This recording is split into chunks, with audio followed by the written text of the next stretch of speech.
Yeah.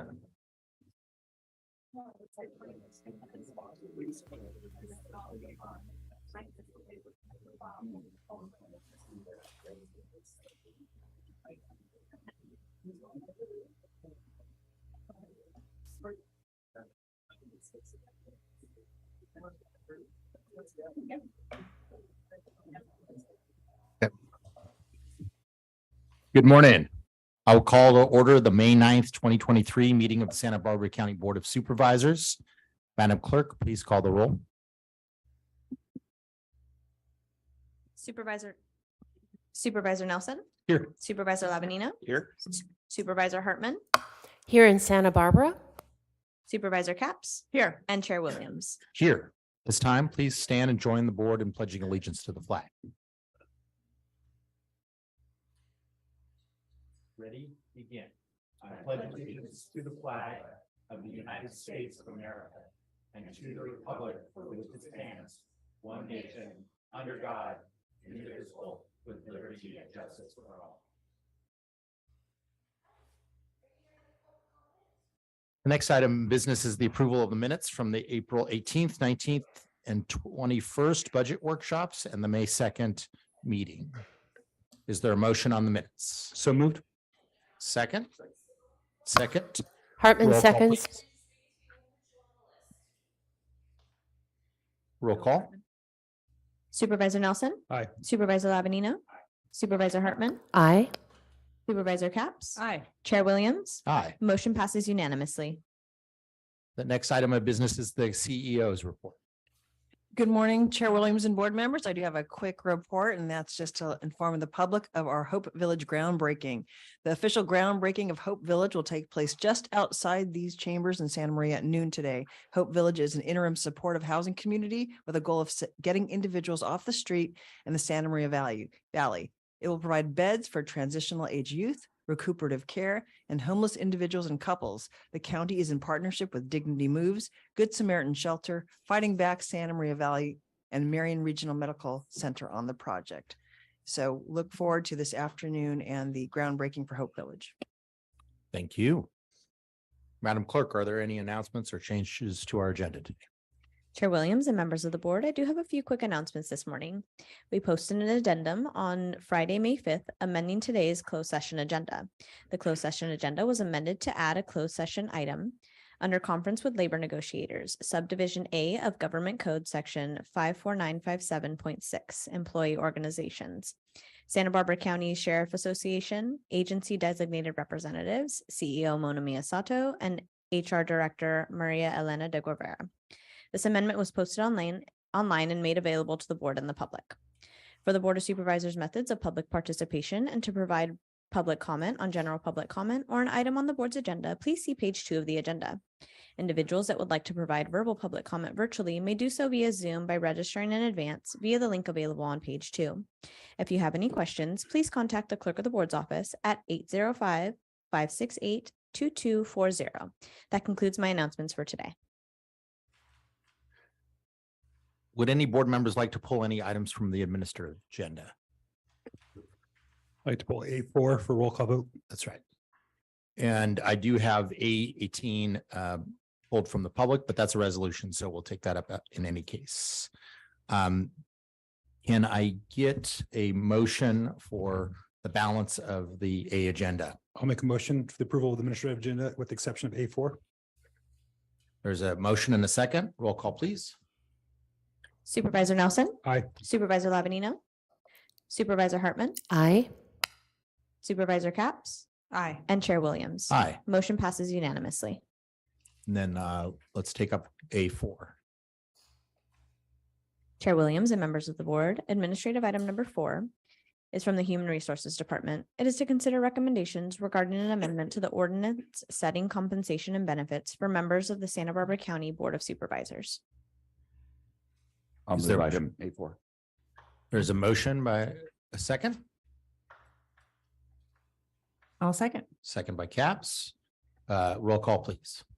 Supervisor Nelson. No. Supervisor Lavanino. Aye. Supervisor Hartman. Aye. Supervisor Capps. Aye. Chair Williams. Aye. Motion passes 4-1. Now is the time for general public comment. Oh, I'm sorry. No, there are resolutions. We'll take up administrative item number 18. Chair Williams and members of the board, administrative item 18 is sponsored by Supervisor Nelson and Supervisor Labanino.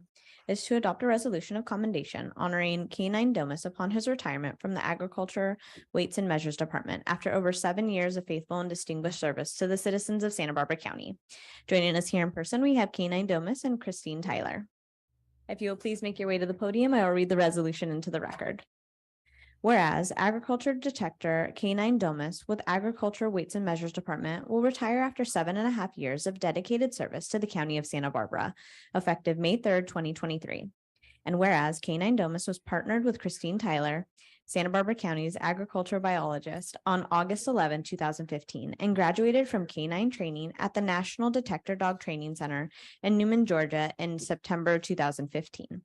And whereas K-9 Domus has alerted on over 50,000 agricultural packages, of which 6,000 were found unmarked, with an accuracy rate of over 94%. K-9 Domus has intercepted 550 pests of concern over his career, capable of causing serious harm to agriculture and or natural environment.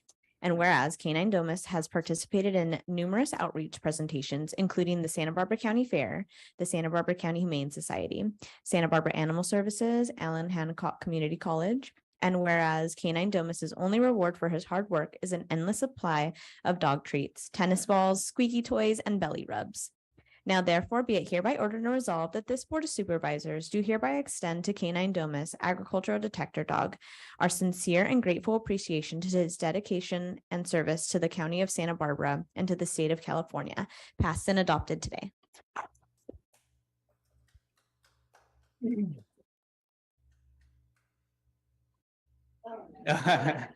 That's good. He made a speech.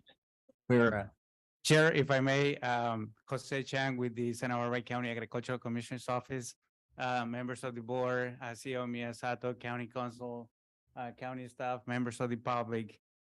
We are very grateful that you are honoring today the work Dumas and Chris Taylor have done over the years, not only to protect Santa Barbara agriculture, but also the natural environment from unwanted pests and diseases, but that of the state as well. Although we are saying goodbye to Dumas today, the program will continue in Santa Barbara County. Dumas has been very grateful, just, a pat on the back, a scratch on the head, and lots of treat toys. I'm told that he's gonna spend his days in retirement enjoying an endless supply of dog treats, tennis ball, squeaky toys, and belly rubs. And Chair, if you would allow us 1 minute, he would like to demo one last time how he performed his work over the years. So we Of can course. have the boxes, please.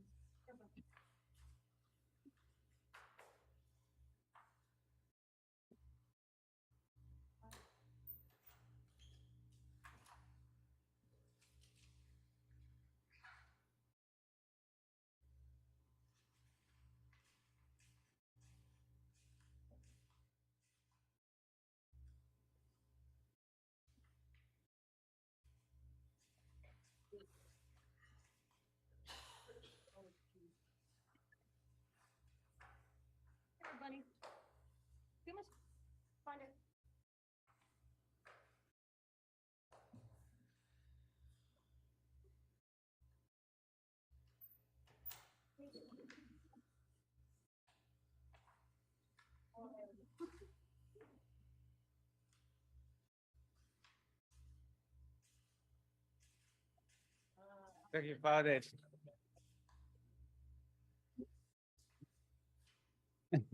I thought there was going to be an ACP infected branch or something in there.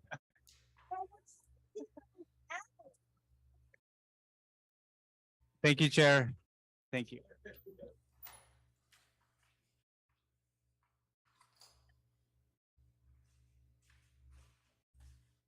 Thank you so much, Dumas.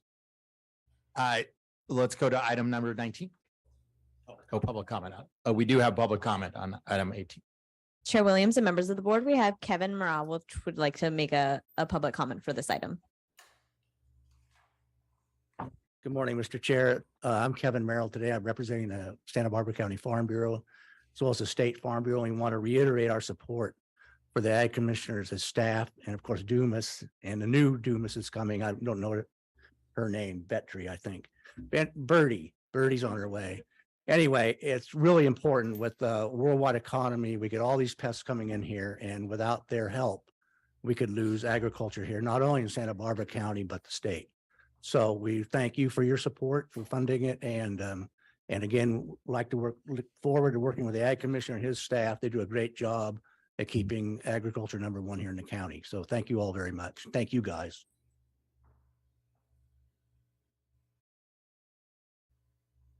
We'll go to item number 19. Chair Williams and members of the board, administrative item 19 is sponsored by Supervisor Capps. It is to adopt a resolution of commendation honoring Patricia Martinez upon her retirement from the probation department after over 21 years of faithful and distinguished service to the citizens of Santa Barbara County. Joining us here in person, we have Patricia Martinez. If you will join us at the podium, I will now read the resolution into the record. Whereas Patricia Martinez moved to Santa Barbara County in 1980, she graduated from Rigetti High School and later graduated from Allen Hancock College with an associate's degree in human services. She was subsequently hired by the County of Santa Barbara Probation Department as Extra Help Juvenile Instructions Officer, JIO, in 2000, and was assigned to the Probation Counseling and Education Center. And whereas Patricia was hired as a full-time deputy probation officer, DPO, in 2001, assigned to Adult Intensive Supervision Unit. And in 2007, she was promoted to senior DPO, overseeing a juvenile placement caseload. She traveled throughout the state of California, assuring youth receive the care and support they deserved. In her tenure as a senior DPO, she had worked closely with numerous adult and juvenile clients. She oversaw these clients in their home environment and in the office to assist them with reaching their goals. She represented the probation department in Santa Barbara Superior Court and worked with numerous collaborative agencies. And whereas Patricia assisted in keeping the community and their residents safe during the Jesucita fire in 2009. In 2013 and 2015, she received Officer of the Year Award and Juvenile Court Services as DPO and as JIO, respectively. While assigned the Juvenile Justice Center, she had a unique opportunity to escort a youth to the hospital for the delivery of her baby. She received a letter of commendation for going above and beyond and providing emotional and physical support to the youth. And whereas Patricia is looking forward to spending time with her husband, her children, and traveling while making new unforgettable memories with her family. Now, therefore, be it hereby ordered and resolved that this Board of Supervisors recognizes Patricia Martinez for over 21 years of dedicated service to the citizens of Santa Barbara County and the Probation Department, and extends to her best wishes for a fulfilling, enjoyable, and rewarding retirement, passed and adopted today.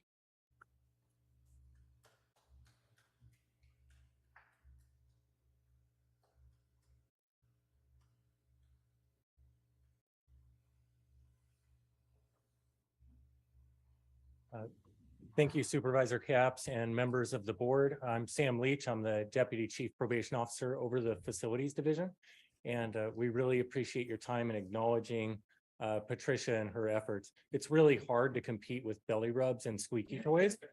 But I will tell you that this is a really hard profession that we're in, and that Patricia has put in over 20 years doing something that not everybody can do, and being acknowledged twice as Officer of the Year speaks to everything you need to know about her. So we appreciate your humility and grit and perseverance, and just the amount that you cared about all of the clients in our community that you've served for all these years. Thank you so much, and I invite you to please say a few. Like you said, over 20 years, I did not know what I was getting into when I stepped into this position. I stepped in to help the youth. I was really drawn to helping their life circumstances. That led me to over 21 different positions with the probation department, between the field services, investigations, court services. Now I just retired from the Santa Maria PRRC, the Post-Release Resource Center, where we're receiving our clients from prison and trying to get them into counseling, and so not going back in there. And that was probably one of my most fulfilling positions, along with where I started with the probation school back in 2000. That was a great position too. So probation is changing the way we've done our job in the past, and it's very therapeutic, and I'm happy to see where it's going. I am looking forward to my retirement. It is time for the new ones to come and take my place, but it has been a rewarding, very rewarding employment career. So I do thank the county.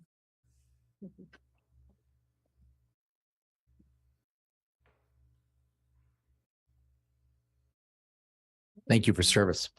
Thank you.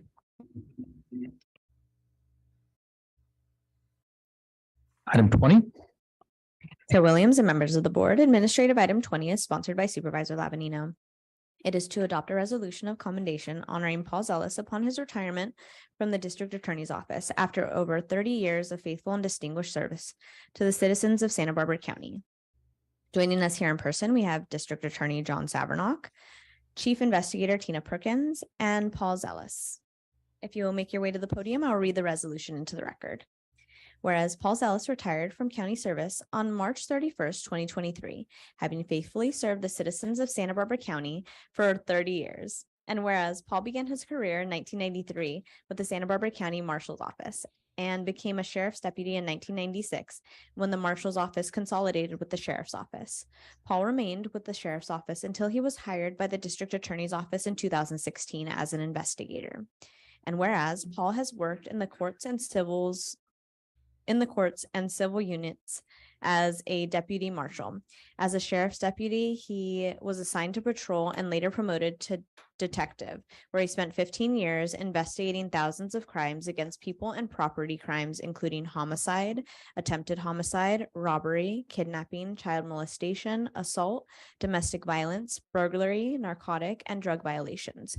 As a district attorney investigator, Paul was assigned to the general felony and misdemeanor caseloads in Santa Maria, working with various deputy district attorneys to assist with everything from homicide cases to misdemeanor DUIs.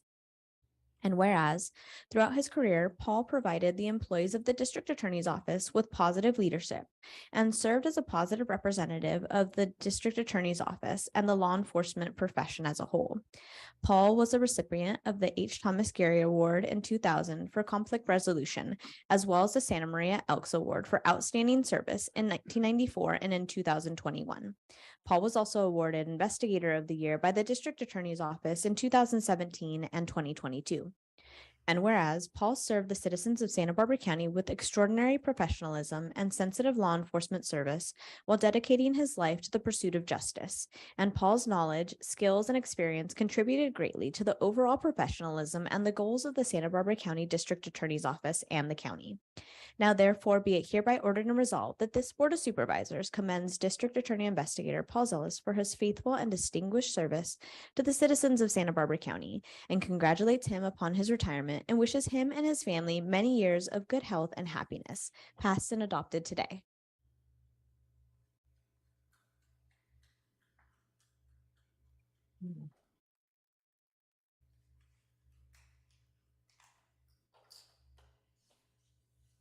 Chair Williams, members of the board, I just want to say a few words. Everything that was read speaks to the quality of investigators that we have and the small police force that is associated with the district attorney's office. The skill, the knowledge, the dedication to public service is absolutely unmatched. But even more than that, what Paul brings to the job, his job, his career, his devotion to being a police officer is a humanity. You saw the humanity when he dealt with victims. You saw his humanity when he dealt with suspects. And you really saw his humanity with the way that he treated everybody in the office. Paul does everything to remove the stereotypes of police officers that think that they are uncaring or have an agenda other than public safety. Paul cares deeply about the community. He cares deeply about his career, and the people around him. So from that perspective, and from every perspective, it'll be sad to see him go, but he has earned the right to live his life on his terms at this point, even without belly rubs. Thank you, Paul.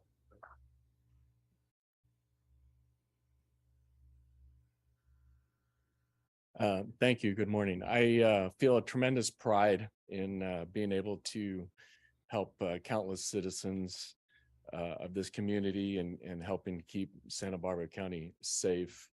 I am grateful for the career that I've been able to have, and I'm thankful for your recognition. Thank you.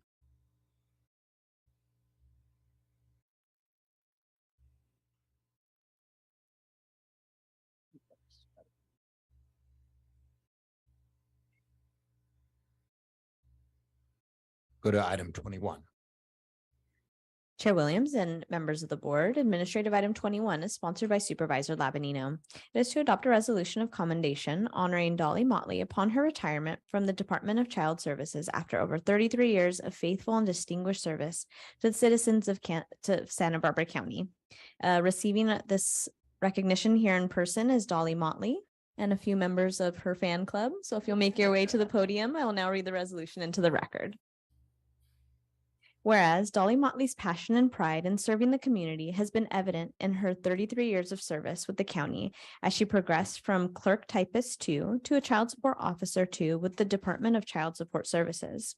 And whereas Dolly's meticulous work in locating parents, establishing, enforcing, and collecting child support orders, completing complex financial case audits, and modifying child support orders provided invaluable and immeasurable benefit to the child support program and children and families in Santa Barbara County. And whereas Dolly utilized her extensive expertise and knowledge of child support program when she assisted with special projects for the department, including creating forms in a new computer system and working on cases for juvenile placement with the probation department. And whereas Molly's process improvement and organization skills, as well as her attention to detail, will be greatly missed by her coworkers. Whereas Dolly concluded her 33 years of public service with the Santa Barbara County upon her recent retirement and looks forward to spending time with her family, including her daughters, Christy and Shayla, as well as traveling the world, renovating her home, and attending countless Garth Brooks concerts. Now, therefore, be it hereby ordered and resolved that this Board of Supervisors commends Dolly Motley for her commitment and distinguished public service to the families in our county, congratulates her upon her retirement, and wishes her many years of continued good health, happiness, and time with her beloved family, passed and adopted today.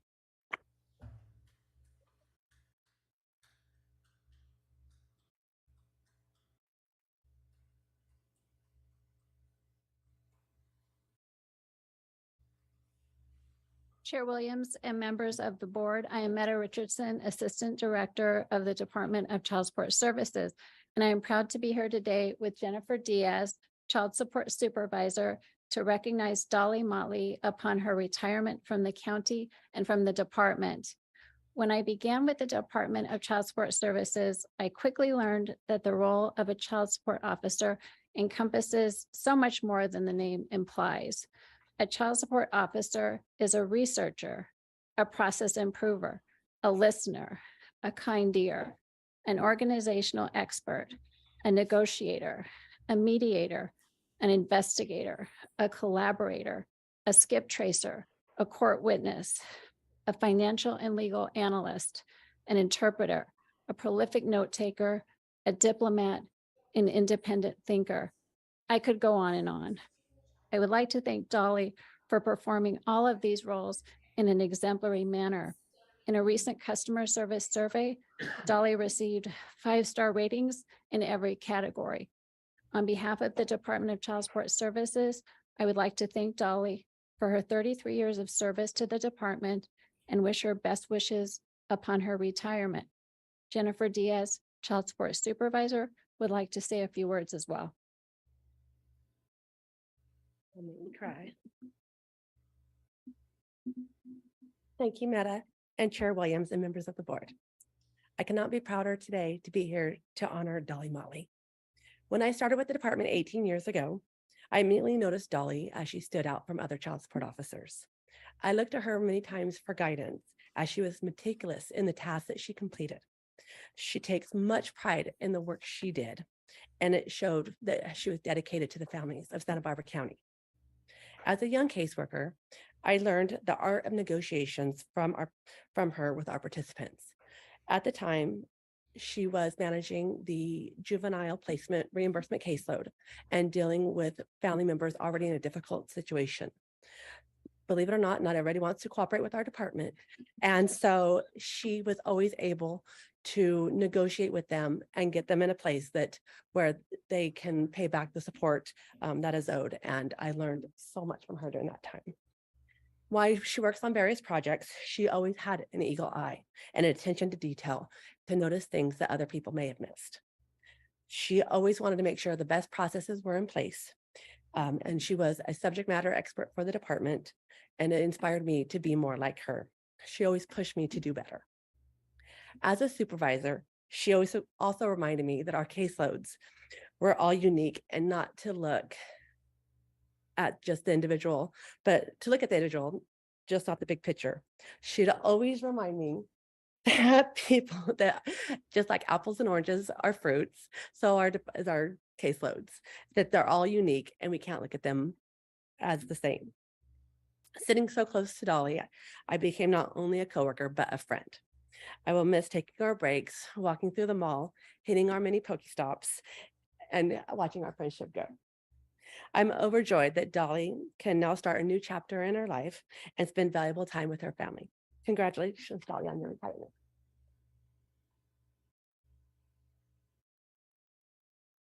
And now you want me to talk? I just want to thank everybody. It's been my honor to help get money to the children where it's needed and work for the county. Thank you. And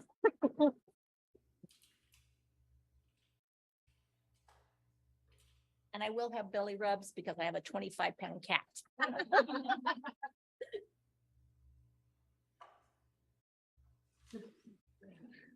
Item 22. Chair Williams and members of the board, administrative item 22 is sponsored by Supervisor Williams. It is to adopt a resolution proclaiming the week of May 7th, 2023 through May 13th, 2023 as National Correctional Officers Week in Santa Barbara County. Joining us here, we have Chief Vincent Wazalewski and custody personnel. If you will please make your way to the podium, I will now read the resolution into the record. Whereas the week of May 7th through May 13th represents a period where correctional officers across the United States are recognized for their dedication and heroism to their local communities.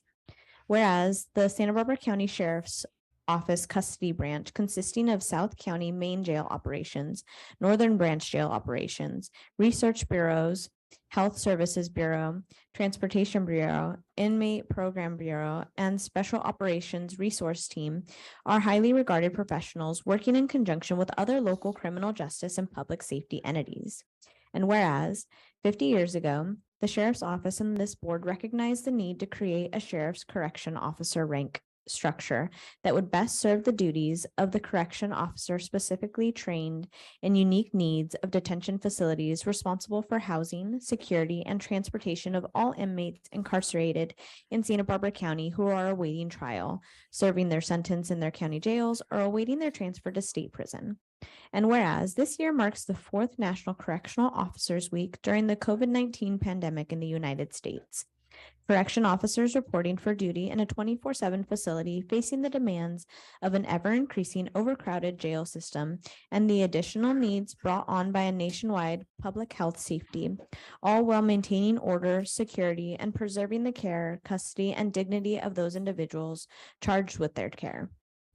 And whereas the citizens of Santa Barbara County can rest assured that these men and women are dedicated to their service and perform their duties professionally and ethically while displaying integrity, courage, and fairness, thus ensuring the safety of the community, their fellow officers, and incarcerated individuals.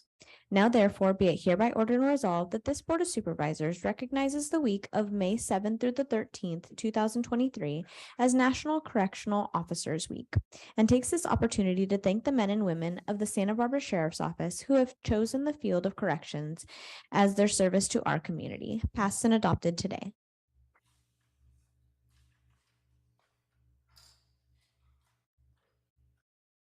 Chair Williams and esteemed board members, on behalf of Sheriff Brown and our entire Sheriff's Office team, we genuinely thank you for this resolution.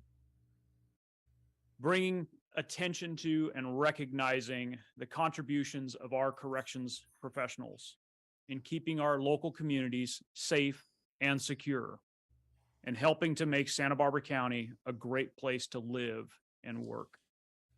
In 1984, President Ronald Reagan established the first week of May as National Corrections Officer Week, an opportunity for all of us to recognize those who serve as corrections officers, or in our case, custody deputies.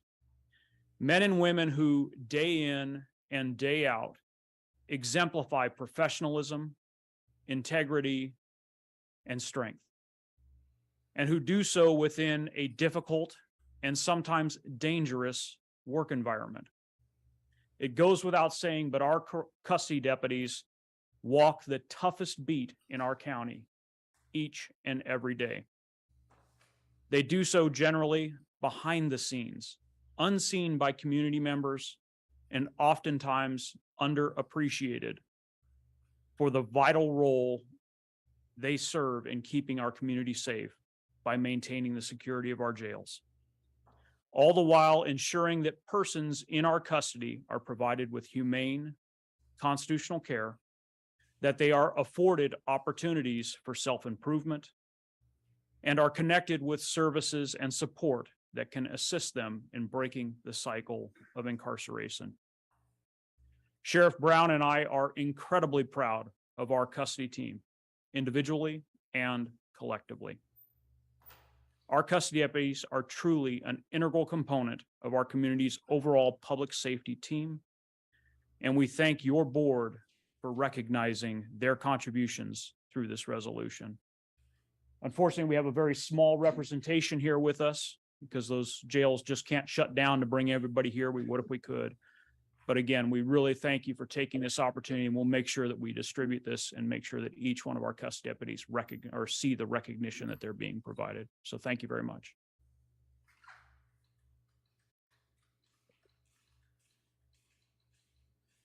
Just because I know it's been a tough couple of years for a lot of deputies, I wanted to say that it is an honor when it is my turn to carry this resolution. And it's a very personal honor. When I was in my sophomore year in high school, my dad left town and I moved in with a father of a friend who was a custody deputy for the county. And I had, previous to that, some very, negative stereotypes about law enforcement officers as a young man. And it changed a lot of my life and trajectory. He had the night shift a lot. There's a lot of tough calls as a custody deputy in Santa Barbara, as in everywhere. So not everything was happy all the time because it's tough work. But he created a real stable home environment that I had never seen before, which I think is not it's not a coincidental in his choice of career.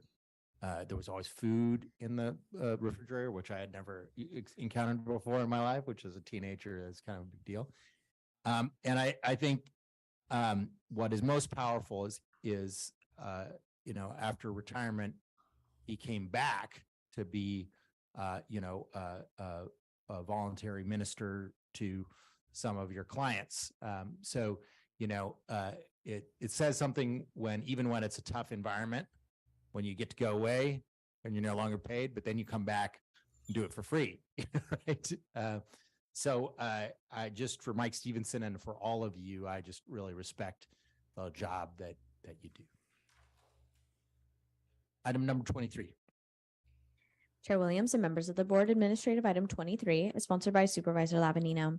It is to adopt a resolution proclaiming the week of May 7th, 2023 through May 13th, 2023 as Compost Awareness Week in Santa Barbara County. Joining us here, we have Bob Engel. If you will now join us at the podium, I will read the resolution into the record. Whereas compost improves soil structure, reduces runoff, and enables amended soils to use less water. And whereas using sustainable soil enriching compost helps prevent erosion of topsoil without depleting valuable wildlife habitats. And whereas returning compost organic resources to the soil is a method of decreasing dependence on chemical fertilizer and non-point pollution. And whereas community sustainability is enhanced by composting green waste, biosolids, and other organic materials. Whereas organic materials suitable for composting represent up to 70% of materials that could be landfilled each year. And whereas the County of Santa Barbara has initiated green waste collection programs with their franchise haulers to aid in efforts of environmental sustainability. The Angles and Grays Regional Composting Facility in Santa Maria has been successfully composting organic material for sustainable agricultural practices since 1993. Now therefore be it hereby ordered and resolved that this Board of Supervisors proclaims the week of May 7th through May 13th, 2023 as Compost Awareness Week in Santa Barbara County. Passed and adopted today.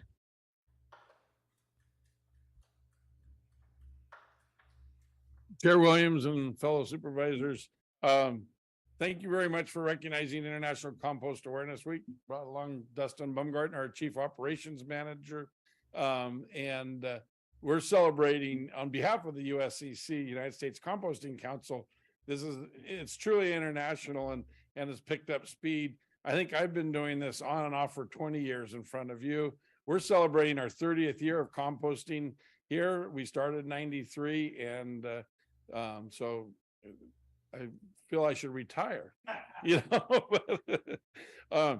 We are having a great event on Saturday. We're on Betaravia Road, 745 West Betaravia Road. We're having an open house. We have a potting soil station for children and parents alike to build their own potting soil with compost and soils. And we have vegetable transplants to put in the pots. And we have vegetable transplants they can take home with them and do their own home garden. So a variety of them, courtesy of Plantel. And we're going to have heavy equipment out there. We're going to have photo ops that you can take pictures with your head and a piece of broccoli. You can do all kinds of things. So anyway, thank you for recognizing International Compost Awareness Week. We need to make people aware that compost is a product. You need to buy compost. You need to improve your soil, make the Central Coast healthy. Dustin said, how are you going to work the belly rub into your speech? Well, my party message is the toys. If you can keep the toys out of your green waste cart, we'd really appreciate it because we get a lot of Fido's balls. I don't think we get Dumas's toys, but we get a lot of toys in our green waste carts, and they're kind of a contamination. So those in plastic bags, if you can keep them out of the green waste, we love it because that makes our compost clean when we sell it back to you. Thank you very much. Appreciate your help. Mr. Chair. Mr. Lavanino. Well, it would be remiss of me if I also didn't thank Bob. Bob is a long time, has served for many years on the Santa Maria Cemetery District as well. We want to thank you for your service.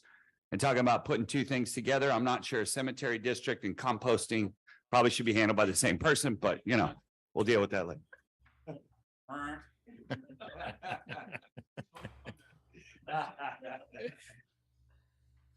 Thank you, Bob.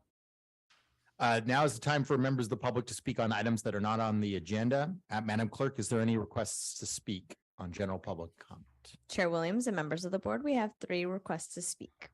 We will begin in Santa Barbara with Marcella Ortiz.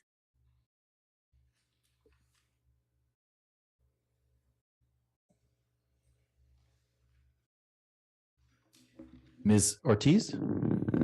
Good morning. I just want to congratulate everybody sitting through here and seeing all the accolades that go out to everybody. It's really nice. I wish my job, my job did the same thing, but it really is. It's important to have those employees that are dedicated to their profession. So I'm here on the housing issue. Everything I'm going to say is probably the same things that you've heard over and over again. I'm a full-time employee. I'm a full-time student, and I'm a mother. I'm very busy. And one of my papers that I'm doing this semester for school is on affordable housing. And I am just distraught to the way that, not just here, this is a national, worldwide problem, and what are we going to do to go forward? I appreciate that you guys voted to do the stay in Isla Vista, but we need to know that there's going to be more work towards that, so that when it does come time when this gentleman is able to get all the paperwork in order and he has the right to do his luxury apartment, that there's places for these people to go. I read today that, well, not today, I mean, I've been researching this, and we have like an over a 98% occupancy rate in Santa Barbara. And that's not enough homes for these people to go to. Is there going to move forward? Are we going to be able to see that these people will have to be given the right to go back into these apartments? Are we going to be able to see that they're going to get a guarantee for a lease? The things that we ask that go along with you being able to put a stay on their eviction. And I just want to touch a little bit. I don't live in Santa Barbara. I was here in support of those people. I live in Solving, and we were bought out by a very big real estate company a year ago. And we're not, I will preference, we are not having the threat of eviction put over us. But the treatment that we're getting from not the owner himself, because we have no access to him, but the treatment that we're getting from the company that runs his properties is abhorrent. And I've lived in my apartment for 20 years, and I am just now meeting all my neighbors. We are organizing so that we can be aware of the laws. We don't understand how come it's so difficult to be able to figure out what is correct and what's not correct. The building that I live in is 40 years old. The tenant, the gentleman says that we no longer are under the Tenant Protection Act and that he can do anything he wants to the rent. Solving is a very beautiful boutique city now. It's growing into something that's really nice from the dead little place it was. But the short-term rentals have taken so many apartments away from and living places away from the workers that we have issues there. We have these people coming in, buying up their properties, raising the rents. We have the short-term rentals. And just going forward, I know that all of you are working on this. I know you're aware of all the situations, and just want to know that there's things in the background being done. It's not going to help me. It's probably not going to help the people in Isla Vista. It's probably not going to help people 5 years down, because it takes a long time to get things done. But we have to start moving forward and finding a way to do something with housing so that the people that are the workers have somewhere to live in their communities. Just one more example is my daughter works at a store in Solving. She's the only one that lives in Solving. Everyone else commutes from Lompoc. Their car breaks down, they can't get to work. They're not being able to find jobs for some reason in Lompoc. They come to Solving because there's those little entry jobs there. So anyways, it's just another reminder that we need help, and I know that you guys are working on it, and it's not an easy solution. And I just thank you for listening to us. And I just want to show you, I went from a one-page lease. This is my lease for a 2-bedroom apartment in a 40-year-old apartment complex. It's Thank you. hard to read. Thank you. We will now go to Sam Sapizi in Santa Barbara.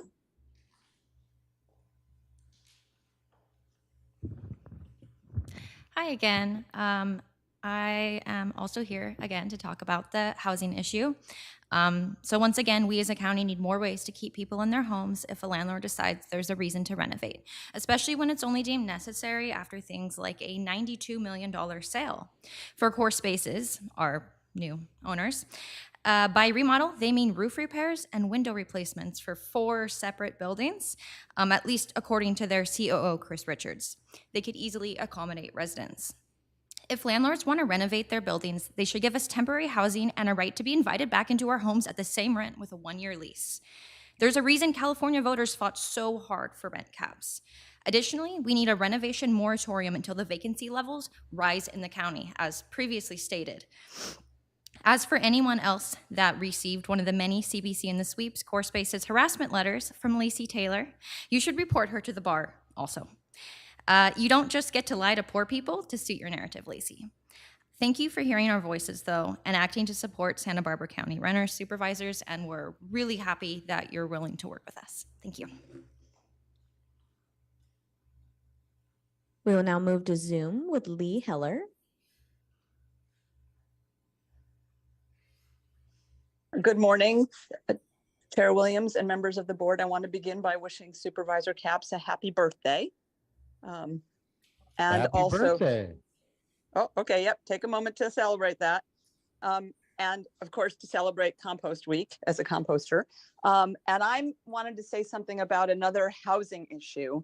I don't usually come to you in general public comment, but I'm hoping to draw some attention to this for the community more generally. Just as humans are struggling terrifically with an absence of housing, so are animals, and in particular dogs. The pandemic and its aftermath have created this really complex situation nationwide where our shelters are filling up with animals that were acquired early in the pandemic whose owners can no longer keep them. This has been exacerbated by housing challenges and cost of living increases. And so Animal Services is doing everything in its power under our creative and energetic new director to get dogs back out into homes as quickly as possible. There have been pop-up open houses and fee waivers and all kinds of creative efforts to get animals into foster care, which takes the load off. What we don't want to do is go back to being a county that kills for lack of space. We don't want to have to euthanize healthy, otherwise adoptable animals because their kennels are too full. So I invite the community to get involved, to foster, to come to the shelter and even take a dog out for a day. It gives the dog a break. It makes them more adoptable. It draws attention to them in the community, and it helps kennel staff. And anything you can do if you can't foster, get involved in social media outreach to make the community aware. We can work together as a community to reduce the likelihood of unnecessary euthanasias, but it's going to take an all hands on deck approach. Thank you so much. Chair Williams, members of the board, that was our final request to speak. Then we will go to departmental item number 1, public health. Chair Williams and members of the board, departmental item number 1 is from the Public Health Department. It is a hearing to consider recommendations regarding an extra help service retirement waiver for the Public Health Department. Thank you, Mr. Chair. Good morning, supervisors. Public health microbiologist is a very unique and also very rare specialty. And we currently have 2 vacancies that we are struggling to fill. We are pushing aggressively, but also we're competing with the state and other counties, and these have to be certified as well in the state of California. So with Mr. Chrysostomo's retirement in March, we are down to 1 public health microbiologist who is now doing both the administrative, operational, as well as the lab work as a supervisor. So we would appreciate if we can bring back Mr. Chrysostomo as extra help until we find a better solution, either by filling those 2 positions or looking at alternative ways of keeping our lab operation. Thank you. Any board questions? Any public comment? Then we'll go to deliberation. Can I get a motion? I'll move stack for recommendation. I will second. There's a motion and a second. Roll call, please. Supervisor Nelson, No. Supervisor Labanino, Aye. Supervisor Hartman, Aye. Supervisor Capps, Aye. Chair Williams. Aye. Motion passes 4-1. Thank you. Departmental item number 2. Chair Williams and members of the board, departmental item number 2 is from the County Executive Office and Community Services Department. It is a hearing to consider recommendations regarding the Central Coast Community Energy Member Agency Annual Update.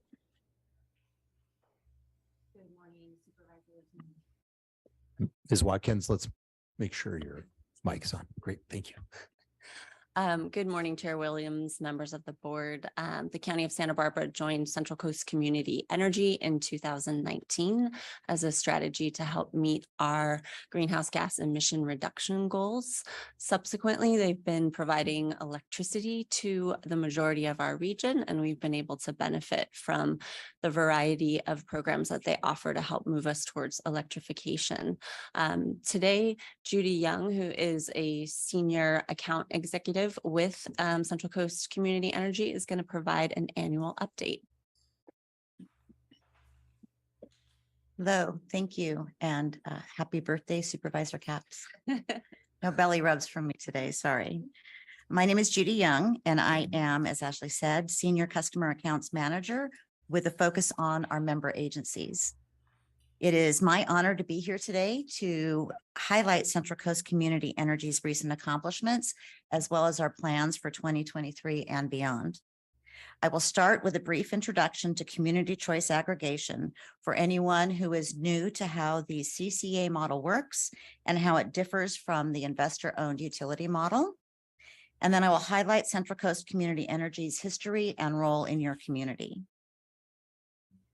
Once a community signs on to the CCA, pardon me, I'll go back. Once a community signs on to a CCA, the CCA takes over electricity procurement while the existing investor-owned utility continues to provide transmission, distribution, metering, and billing.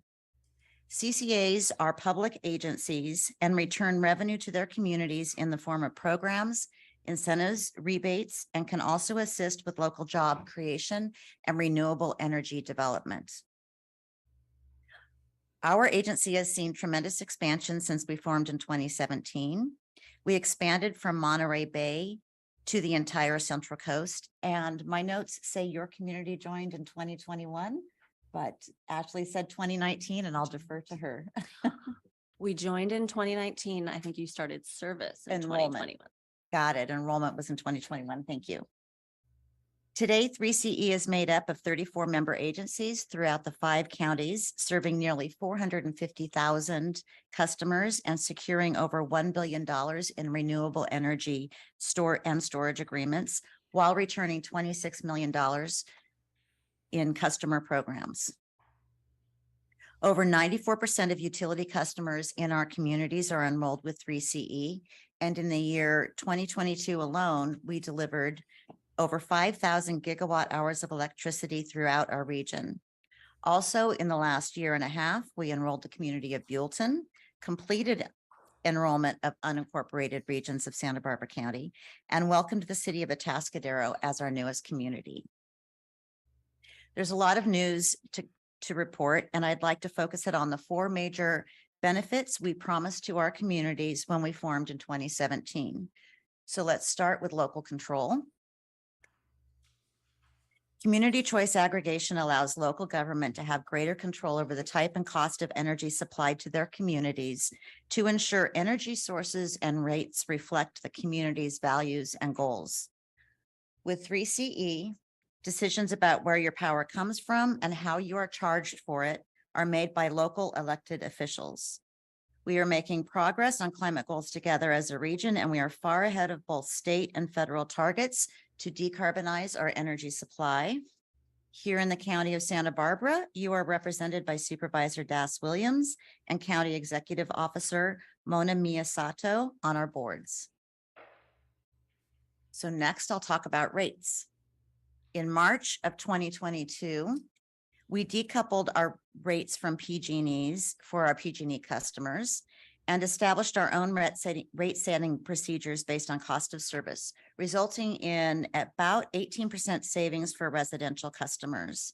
Small and medium commercial customers save between 2 and 19% during the year 2022 alone, once we switch to cost of service, and we expect our competitiveness with the incumbent utility to continue. For our SCE customers, you saved 2% over IOU rates across the board in the year 2022. And 3CE also provides 7% more renewable energy than the incumbent utility, resulting in a reduction of greenhouse gas emissions. As you can see, we have worked to keep our service affordable for our communities, and now I will shift focus to our efforts to procure clean power. Today, we are at 50% clean and renewable and on track to be at 60% by the year 2025, which is 5 years earlier than the goal set by the state of California. Our strategy commits 3CE to meet 100% of its demand with clean and renewable resources by the year 2030, with balancing on a monthly basis, which is a full 15 years ahead of the goal set by the state of California.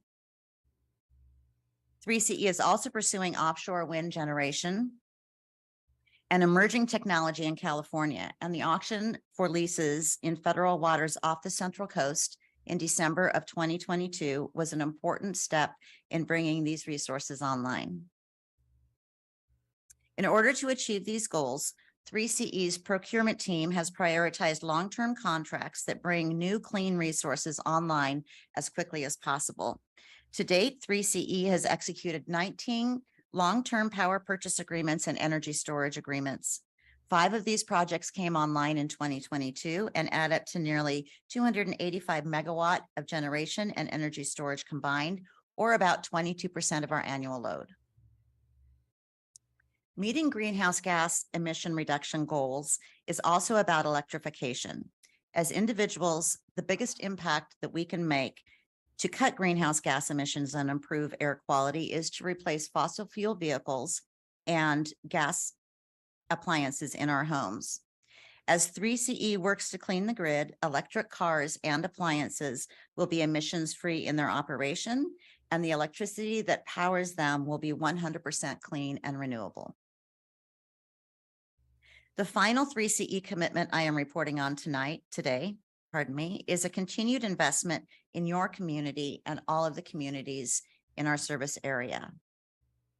On the screen is what we accomplished over the last year, and looking more broadly, over the past 3 years, 3CE has helped put more than 1,000 new and used electric vehicles on Central Coast roads by distributing more than $2 million in cash rebates paid directly to our customers. By electrifying our transportation sector, these EVs have spared more than 6,000 metric tons of regional CO2 emissions. And in addition, in collaboration with funding partners like the California Energy Commission, 3CE has delivered rebates that will help build more than 1,000 new electric vehicle charging stations for our region.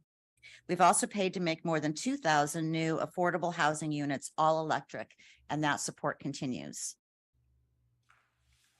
Residential customers are eligible for rebates up to $8,700 towards EVs and chargers, and we offer additional incentive toward replacing certain gas-powered appliances. We also have programs aimed at helping our member agency partners advance electrification and stay up to date with building codes that advance electrification. And we have business-friendly programs designed to electrify new housing, including farm worker housing, to upgrade ag equipment, and to install DCFC Level 3 chargers. With an eye to equity coupled with an awareness that many of these enhancements are out of reach for our underserved communities, we provide an additional $1,000 Electrify Your Ride and Electrify Your Home rebates for income qualified customers. In partnership with the state, 3CE has garnered over $4.8 million for your community. Please see the rebates and incentives page on our website for more information and to apply. With the continued support of the County of Santa Barbara staff, supervisors, and community, along with the rest of our communities, 3CE will continue to deliver innovative solutions, impactful programs, and exemplary service, along with clean and renewable energy. This concludes my presentation, and thank you for your time.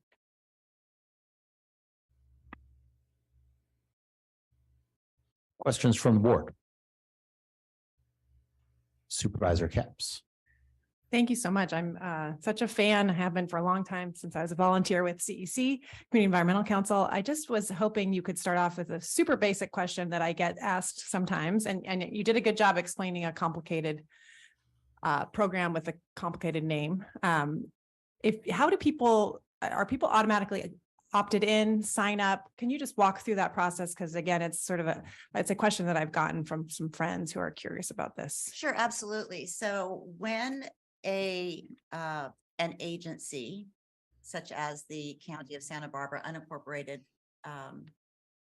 thank you, customers within the county, when you all voted to join 3CE, there's a time period that passes, and the what you need to do here, I think the resolution needs to be read twice, and public comment and all of that. So once we begin enrollment, everybody, all of the incumbent utility customers at that time are automatically enrolled in the CCA, in this case 3CE. Anybody can opt out at any time. There is a little bit of a complicated thing about a time period when if somebody opts out in, like, I think it's the first 6 months, then they can come back in within a time period. If they opt out and it's, say, 1 year or longer since enrollment began, then when they come back in, it would be at a different rate class. I'm not sure exactly. If it's important, I can get you those details. But basically, anybody can opt out at any time. Once an agency votes to join and enrollment begins, everybody is automatically opted in. And again, the CCA provides energy procurement, and the incumbent utility, SCE or PG&E, continues to provide transmission, which is the power lines we see everywhere, metering and billing. So customers still get a bill from PG&E. We have our charges for procurement on there, and then they have their charges for delivery. Thank you. So I saw in your presentation, 11 million Californians, 400,000 in 3CE. Do you have a rough estimate of how many customers in Santa Barbara County that would be? I don't, but I certainly can get you that information. Okay, great. And I was just also, my last question related to the investment back into the community. I noted electrification of school buses, which is an interest of mine. If possible, if you could follow up with me and my team about where in Santa Barbara County, who's taking advantage of that, so I maybe perhaps can connect some other districts. Oh, absolutely. Just about the school buses or about programs in general? Specifically about electrification of school buses. Terrific. Yes. Great. Thank you for your presentation. Thank you. Thank you, Mr. Chair.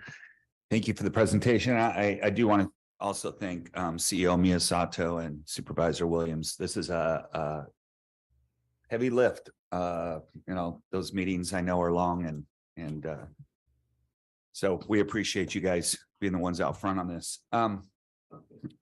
Two questions I had is, so those projects that it says projects online in 2022, and they on that slide, the geothermal, the solar, and the storage, are those California projects, or are they spread out throughout the country?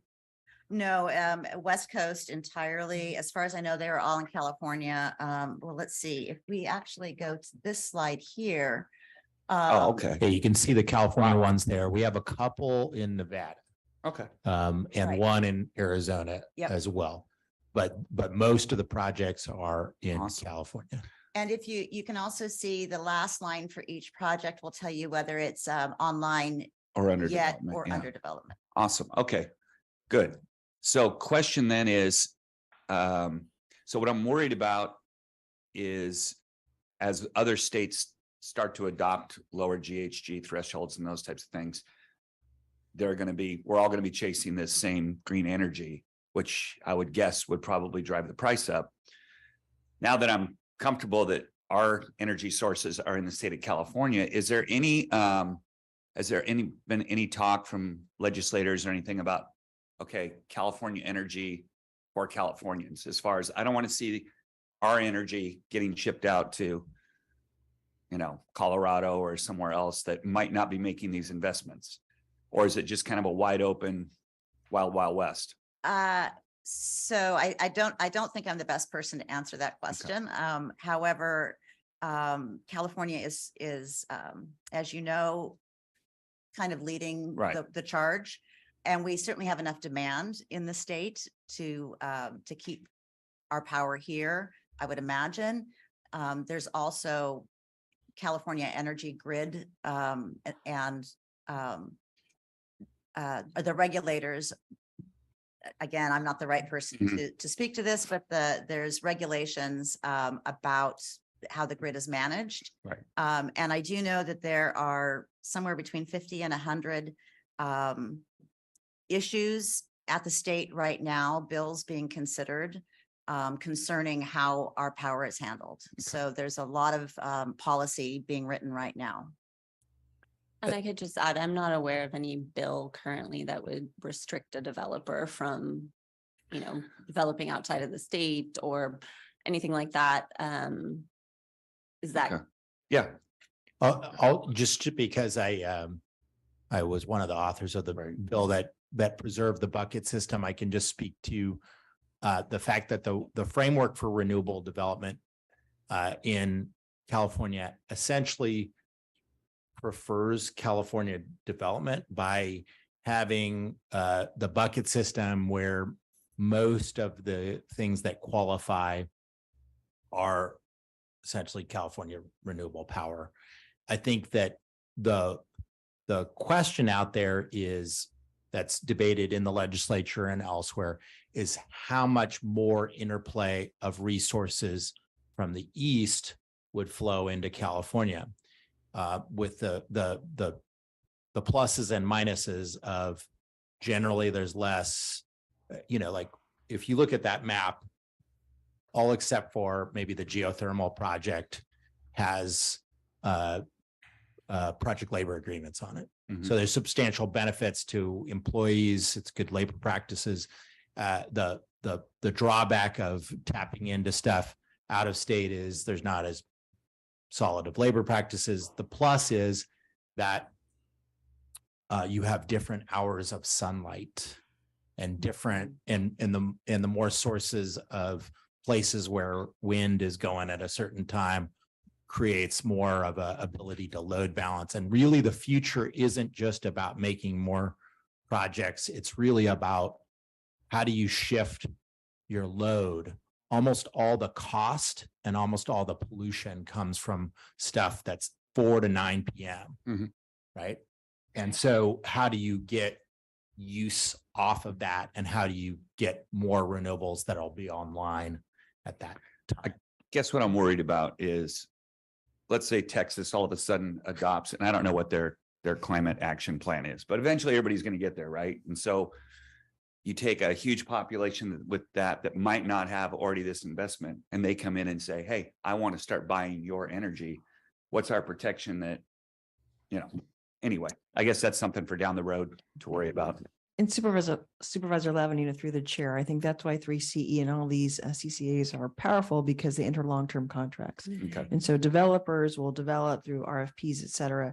And the CCAs have sometimes joined together and sometimes individual purchasing with long-term power contracts. And that's why a lot of it is in development because there have been contracts to do it, but they're not in development yet. So that's the strategy. And I think the structure that Supervisor William was referring to is called the Renewable Portfolio Standard. So essentially the PUC orders the utilities and other load serving entities like the CCEs and CCAs to purchase a certain percent of the energy that they deliver to customers from renewable sources located either within the state, or it could be outside of the state, as long as the first point of interconnection is within the state. So that's speaking to the goal that Judy was referring to, trying to get to 100% by 2030. So we're trying to lock it in earlier. Then I had one other question, and that has to do with electrification. And I see, I know cars account for the vast majority, 41% of the emissions, and gas appliances you have down at 12%. At least in my district, there's a massive pushback, especially from the Hispanic community, over wanting to take away gas appliances. It's in Santa Maria, that is like a no-go. That's the danger zone, right? So what I'm trying to figure out is between that 41% and the 12%, what else seems to be like easier low-hanging fruit than going after something that, for me, is like causing so much angst in the community? What's between that 41 and 12 that is also something we could focus on that may not have the pushback? Sure. Building electrification comes to mind. So in addition to your gas powered appliances, there's building codes and new construction. For example, it doesn't have to be retrofitting. We're not trying to take anything away from anybody. Just to be really clear, we are offering an opportunity. There are health risks associated with gas powered appliances in the home. Correct. And so for anybody who is interested in replacing, we have an opportunity, but we're not ever advocating going in and actually, Right. So it would be all new. So the problem is going to be is if you ever go to try to replace your gas stove at some point, you're going to have an issue. Not because of 3CE. No. I'm saying state of California. Right. Potentially. At this point in time, I mean, what the state does not have anything in place preventing people from, doing new construction, including natural gas. We are, as a county, considering an ordinance restricting natural gas for new construction. But again, just replacing your stove would not trigger something like that. And just pointing out too that, 3CE's programs, when you layer them with things like the 3C REN program, we have a statewide program called Tech. We just did a case study on a resident who got an entirely free heat pump water heater. So some good examples of ways that, we can make it work with low cost. No, and I think that's the biggest selling point so far for 3C is the rebate program, and the incentive program is, it's not the heavy-handed stuff. It's more, hey, let's help you get to that place where you need to be. So thank you. And that would be a great softball if you have any slides on the incentives, or can you put those up and maybe go over, programs? Yeah. I don't have anything beyond what I brought today. We can pull back up the slide that we'll talk about the investment that we've already made in the county. Or how about just a slide with the contact information for the incentives? But there is another one that does lay out the incentives, at least on mine. It was slide 19. I don't know if I have the same presentation though. Slide 19. Yeah, there you go. So here's residential, right? So I think the really shocking thing is how many incentives for Electrify Your Ride were done last year, and that's the price. The incentives, and that's on top of now what the state offers, which is between 1,000 and 3,000 per car, and then what the federal government is offering for the Chevrolet and Ford and other vehicles manufactured in the United States, a $7,500 tax credit. So now is a best time to buy an electric car, especially a lot of the companies have recently cut prices to try to reach the mass market in a more meaningful way to make this less of a sort of more of a middle class endeavor. And of course, the incentives for chargers is substantially more than you're normally going to get for utility as well, because is it true that we not only cover the charger, but we cover Readiness. readiness? So Yeah. parts, labor to a certain level. If your panel needs an upgrade, there's additional incentives for that. And also there are, for both Electrify Your Ride and Electrify Your Home, an additional $1,000 for income qualified customers for each individual program. So there are a lot of incentives. In fact, I know that one of the folks who's been coming to us with the tenants took advantage of this and got a electric car, so that it is possible to do as a tenant, and there's a substantial incentive through 3CE. Yeah. We also heard a lot of discussion today already about housing needs, and the new construction electrification program has several new projects for new housing in Guadalupe, in Cuyama, and Goleta, even the Village Senior Housing Project. So they're offering $5,000 a unit for developers who want to have their development be all electric. And I believe Hope Village is all electric and utilizing 3CE incentives as well. Awesome. Is there any other questions? Is there public comment? Chair Williams, this is Supervisor Hartman. I did have a few questions. Yes, Supervisor Hartman. My first one has to do with the solvency and credit rating of 3CE. Initially, when we were pursuing this option, there were a lot of questions, a lot of predictions, and I just wonder if you could comment on that. I actually have an answer here for that. We have a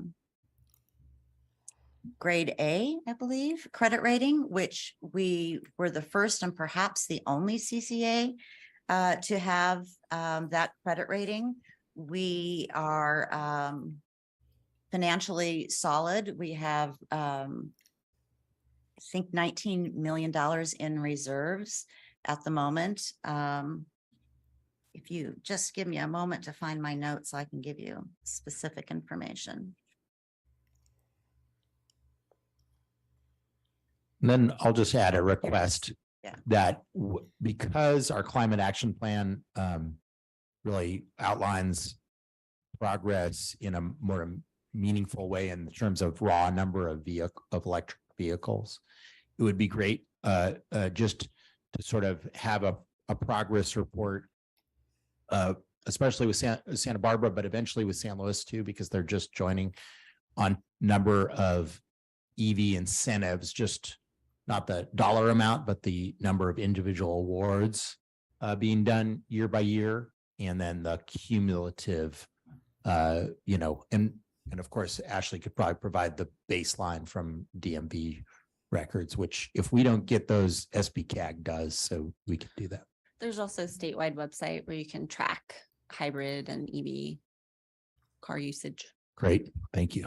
And I can provide that for you for an incorporated Santa Barbara County. And you could just do it for all of the 3CE Perfect. members in Santa Barbara County cumulatively. It's easier. Number of people who have taken advantage of the rebates. Terrific. Okay. To answer the question about our financial solvency, we received an A S&P rating in October of 2020. The A rating recognizes 3CE's stability within the California CCA market and the strong socioeconomic conditions of 3CE's growing service area. S&P's rating action stressed 3CE's strong economic fundamentals, comprehensive governance structure, robust energy risk management policy, and experienced executive leadership as contributing factors to 3CE being the first CCA to receive an A rating and a stable outlook. Thank you.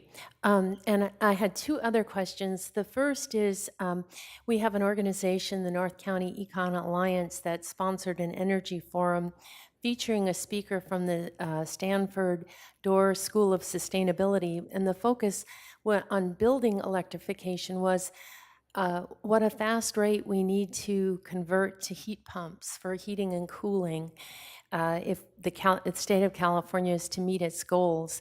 So I just wondered what programs 3CE has around heat pumps.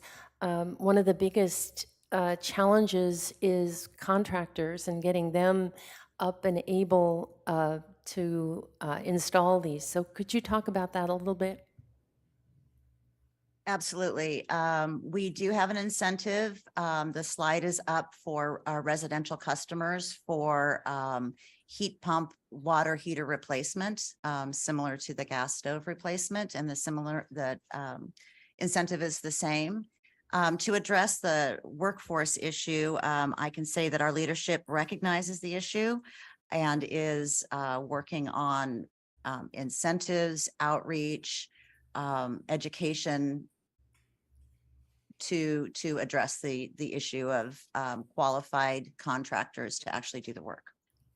Thank you. And my Supervisor Hartman, through the chair, 3C Ren is also working very closely with 3CE to provide workforce training opportunities for contractors so they can move into that heat pump and heat pump water heater and HVAC space, and also providing incentives directly to contractors in addition to the incentives provided to homeowners for heat pump technologies by 3CE.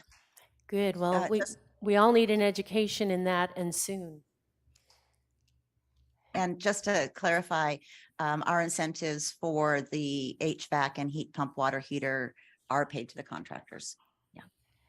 Thank you. And my final question has to do with the city of Santa Barbara is their own CCA, and they have a very aggressive program for rooftop solar. I am very supportive of rooftop solar, both because of the microgrid resilience that it can offer, as well as backup during PSPS events.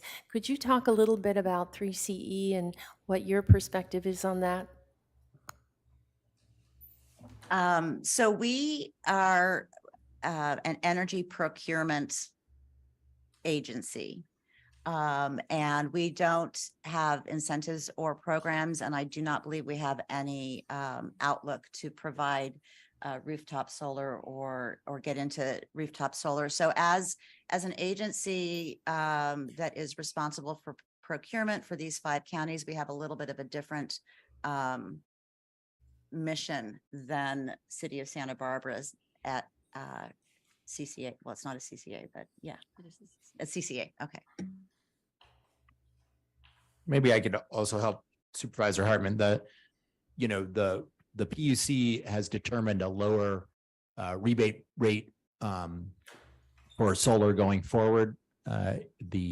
It's still pretty generous, but not as generous as it once was, and it remains to be seen whether that will be as effective at promulgating rooftop solar.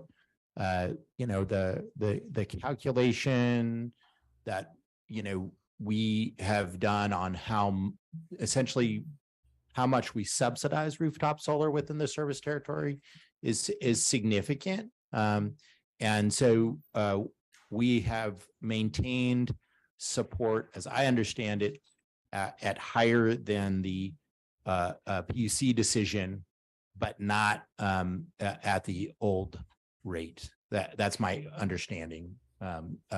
So it's essentially the tariff that rooftop solar folks get back from us for providing rooftop solar, and you probably understand it better than most people. But it's complicated because it has to do how much essentially we subsidize has to do when the true update is in a given year and what the rate of return per kilowatt is. But for comparison, the city of Santa Barbara does not provide any vehicle incentives. So I mean, to me, and you'd be free to try to give me input as your representative. But to me, the main deal is providing enough vehicle incentives because it's the best bang for the buck for emission reduction.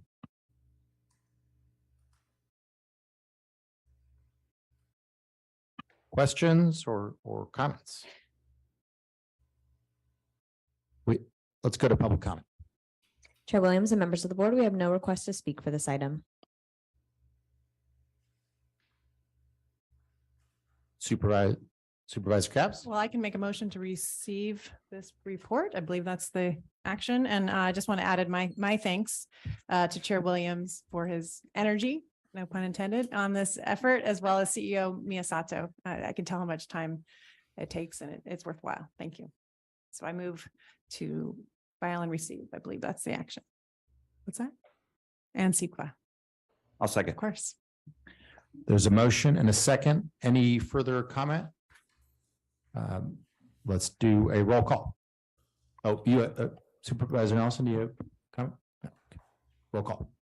Supervisor Nelson. Aye. Supervisor Lavanino. Aye. Supervisor Hartman. Aye. Supervisor Capps. Aye. And Chair Williams. Aye. Motion passes unanimously. And Chair Williams, I just want to thank Ashley Watkins and George Chapchian because they are the driving force on the staff level. So we appreciate all their work and their diligence on all of these issues. Let's go to departmental item number 3. Chair Williams and members of the board, departmental item number 3 is from the Community Services Department. It is a hearing to consider recommendations regarding an ad hoc library committee update.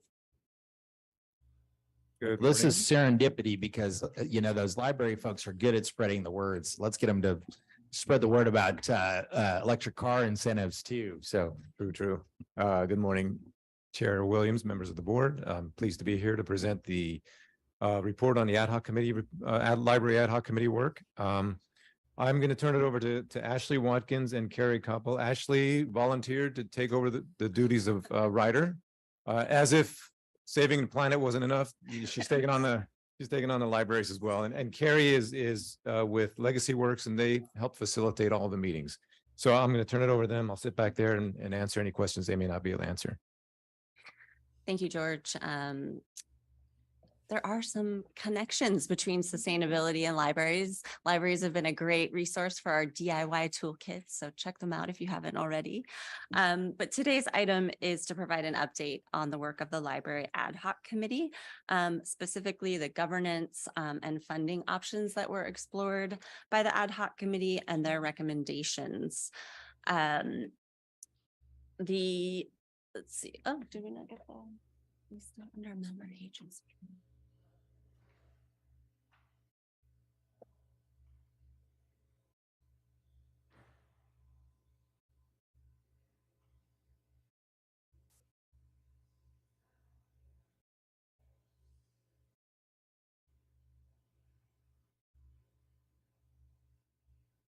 All right. Here we go. So specific recommended actions for today are to receive and file that update on the work of the Library Ad Hoc Committee, appoint Zone 5 Library Administrator, which is the City of Carpinteria, to the Library Ad Hoc Committee. Zone 5 did not exist when the Library Ad Hoc Committee was first created. Provide staff direction regarding the recommendations of the Ad Hoc Committee, and then finally determine this item is not subject to CEQA. So as you know, the countywide library system is unique. It's a partnership between counties and cities. The cities of Santa Maria, Santa Barbara, Lompoc, Goleta, and Carpinteria are referred to as as managing cities, and each have municipal libraries that are funded and governed by their city councils.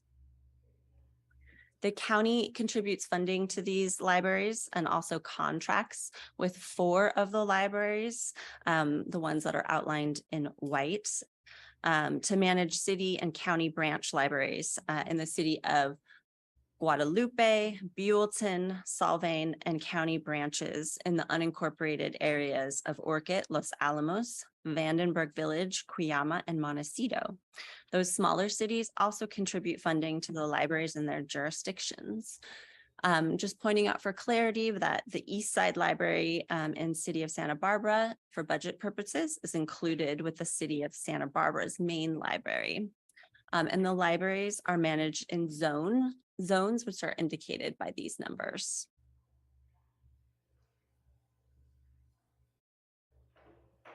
So the ad hoc committee was established largely in part to outline a path to achieving a sustainable and equitable finance and governance systems for county libraries.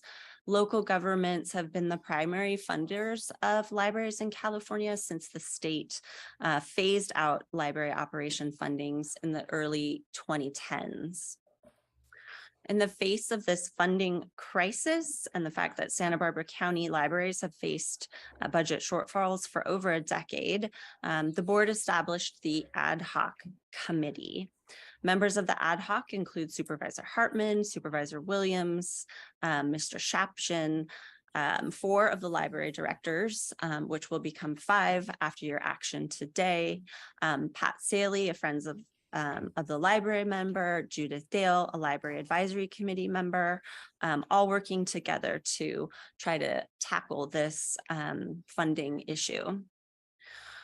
Once the committee was formed, they requested facilitation support, and Legacy Works Group, which is a Santa Barbara-based nonprofit with expertise and supporting collaborative processes, was hired to provide that participation. So today I have with me Dr. Carrie Capel with Legacy Works. She was the facilitator who has been working with the ad hoc committee over the last couple of years, and she is going to present the rest of the slides. Thank you, Ashley. Thank you, Chair Williams and members of the board. It's a pleasure to present to you today. As Ashley said, my name is Carrie Capel and I'm with Legacy Works Group, and I've had the pleasure of working with the dedicated members of the Library Ad Hoc Committee for the last few years. And we have been working together to try to address a series of kind of interlocking problems, and the recommendations that we're putting forward today, we think will serve to help address chronic budget shortfalls, rebuild library staffing and services, which have been eroded over time by the budget problems we've faced, improve equity and address the needs of the small and unincorporated branch libraries, reduce dependence on Friends dollars, private sources, which have been used to cover core operating expenses in recent years, and provide a forum for communication and joint decision-making among all the different jurisdictions that work to benefit our libraries. And finally, enhance coordination and planning to try to strengthen this countywide system. So I want to, before getting into the ad hoc committee recommendations, provide a little bit of context in terms of the funding sources and levels in the library system right now. So these are data from 2021-22, last fiscal year.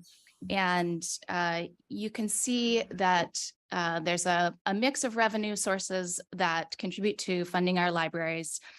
Overall, the total budget is around $15 million, with 4.4 million coming from the county and 8.5 about coming from the cities.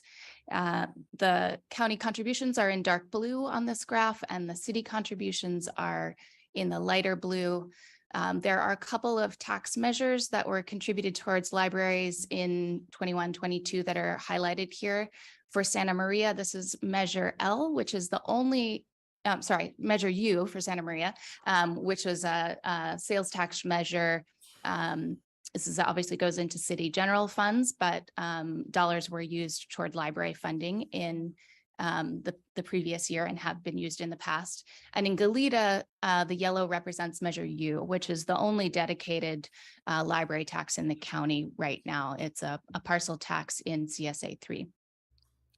The other funding sources indicated here in magenta, you can just barely see those are the Friends dollars, which do contribute a significant portion of the budget in Montecito, in Carpinteria, but are overall small relative amounts. And then gray, the other category, that's funding from fees and grants and other sources.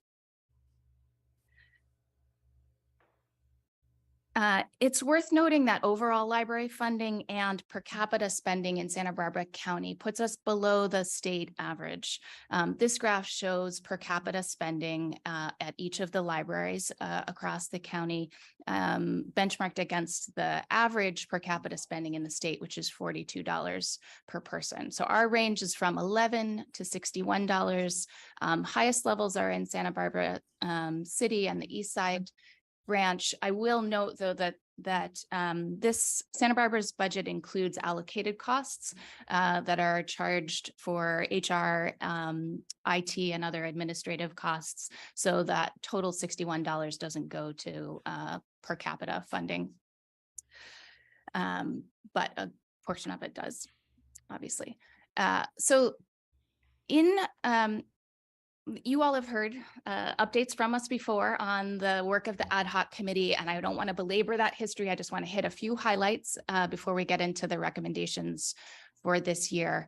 But this group has been working really hard together and has achieved a number of important milestones, including really building a shared understanding of the system and some common sense of purpose and shared principles for how we want to move forward with this work. Each year we've worked with your help to address the budget deficits on a case-by-case basis.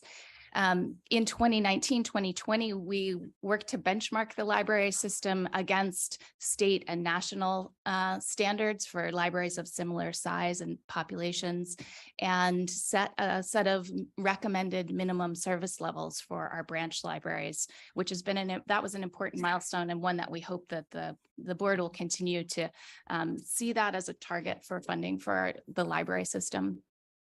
We've done a lot of research to assess potential options for supplemental funding for libraries from public sources, and revised the library agreement last year to make it a better representation of the current state of things and to clarify expectations between the county and the cities.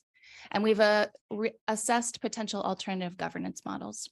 So with all of that, that research and discussion, we got to a point at the end of 2021, where it was clear we needed to engage city leaders in these conversations in order to assess their readiness and willingness to consider potential changes in library funding and governance.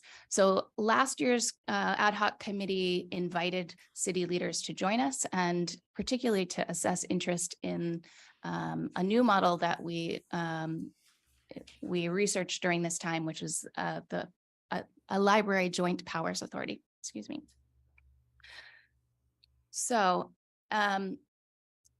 we looked at many different options, but in exploring other models across the state that have been used to fund and administer libraries, one that the group became enthusiastic about was the possibility of using a joint powers authority as an opportunity to provide a forum for joint decision-making and a mechanism to levy a tax that would inject new dedicated and supplemental funding to support libraries across the county.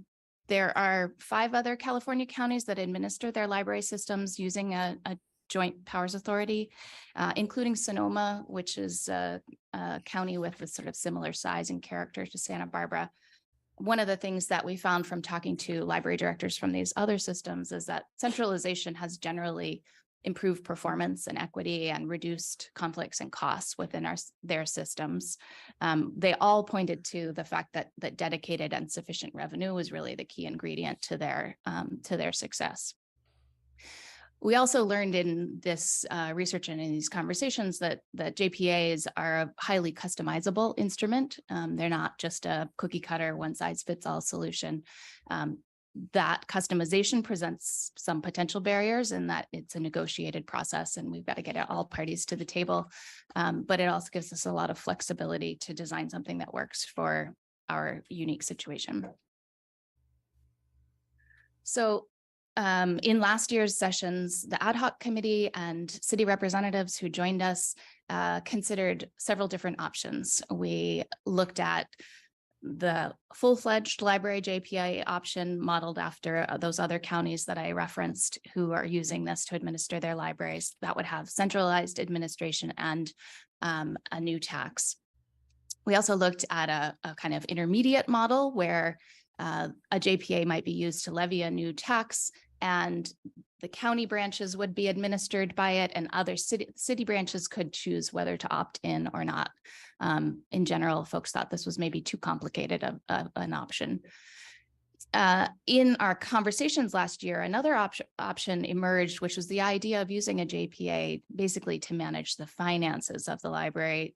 A library finance JPA, which would administer a new tax provide a forum for the parties to decide how to allocate that funding, but still use the existing zone structure to administer the libraries. And then the last option we considered was an option that did not include a JPA, but would instead rely on the county to levy a tax for supplemental funding. And we would continue with the existing governance structure for administering libraries via the zones.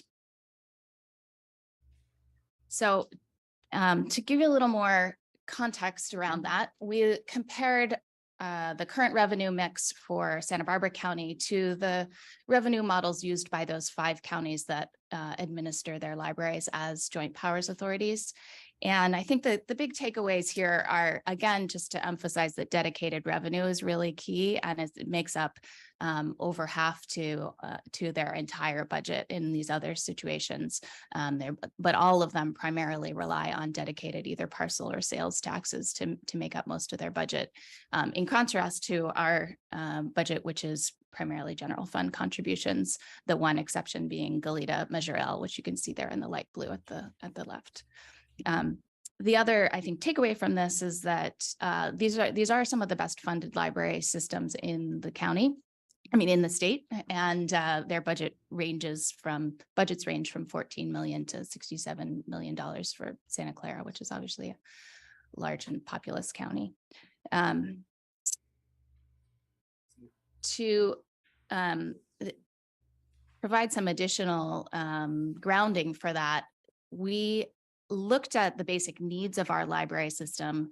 And in 2020, as I mentioned, the ad hoc committee recommended minimum service level standards for the branch libraries based on state and national benchmarks. We didn't make recommendations for municipal libraries, it being the prerogative of cities to set the standards for their own municipal libraries.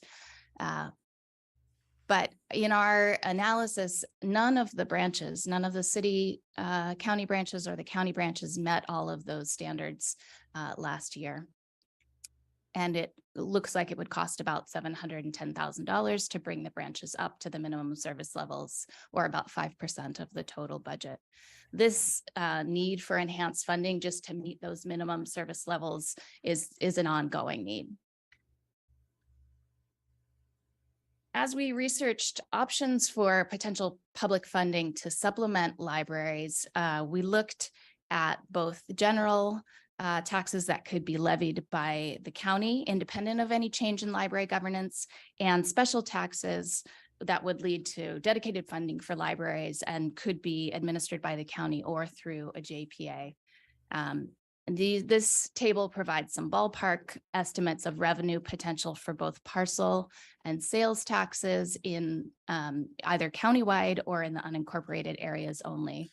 So on the right side, you see the unincorporated figures, which could be parcel taxes that could be generated from the 38% of parcels that are unincorporated, and the sales tax revenue, which is about 11% of total from the unincorporated areas only.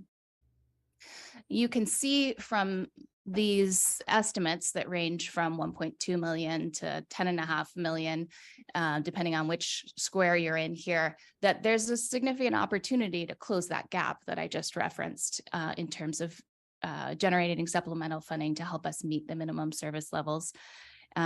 Any of these options would help us could do that. And then some of them could provide additional funding that would allow us to really restore, expand, and enhance library services and facilities.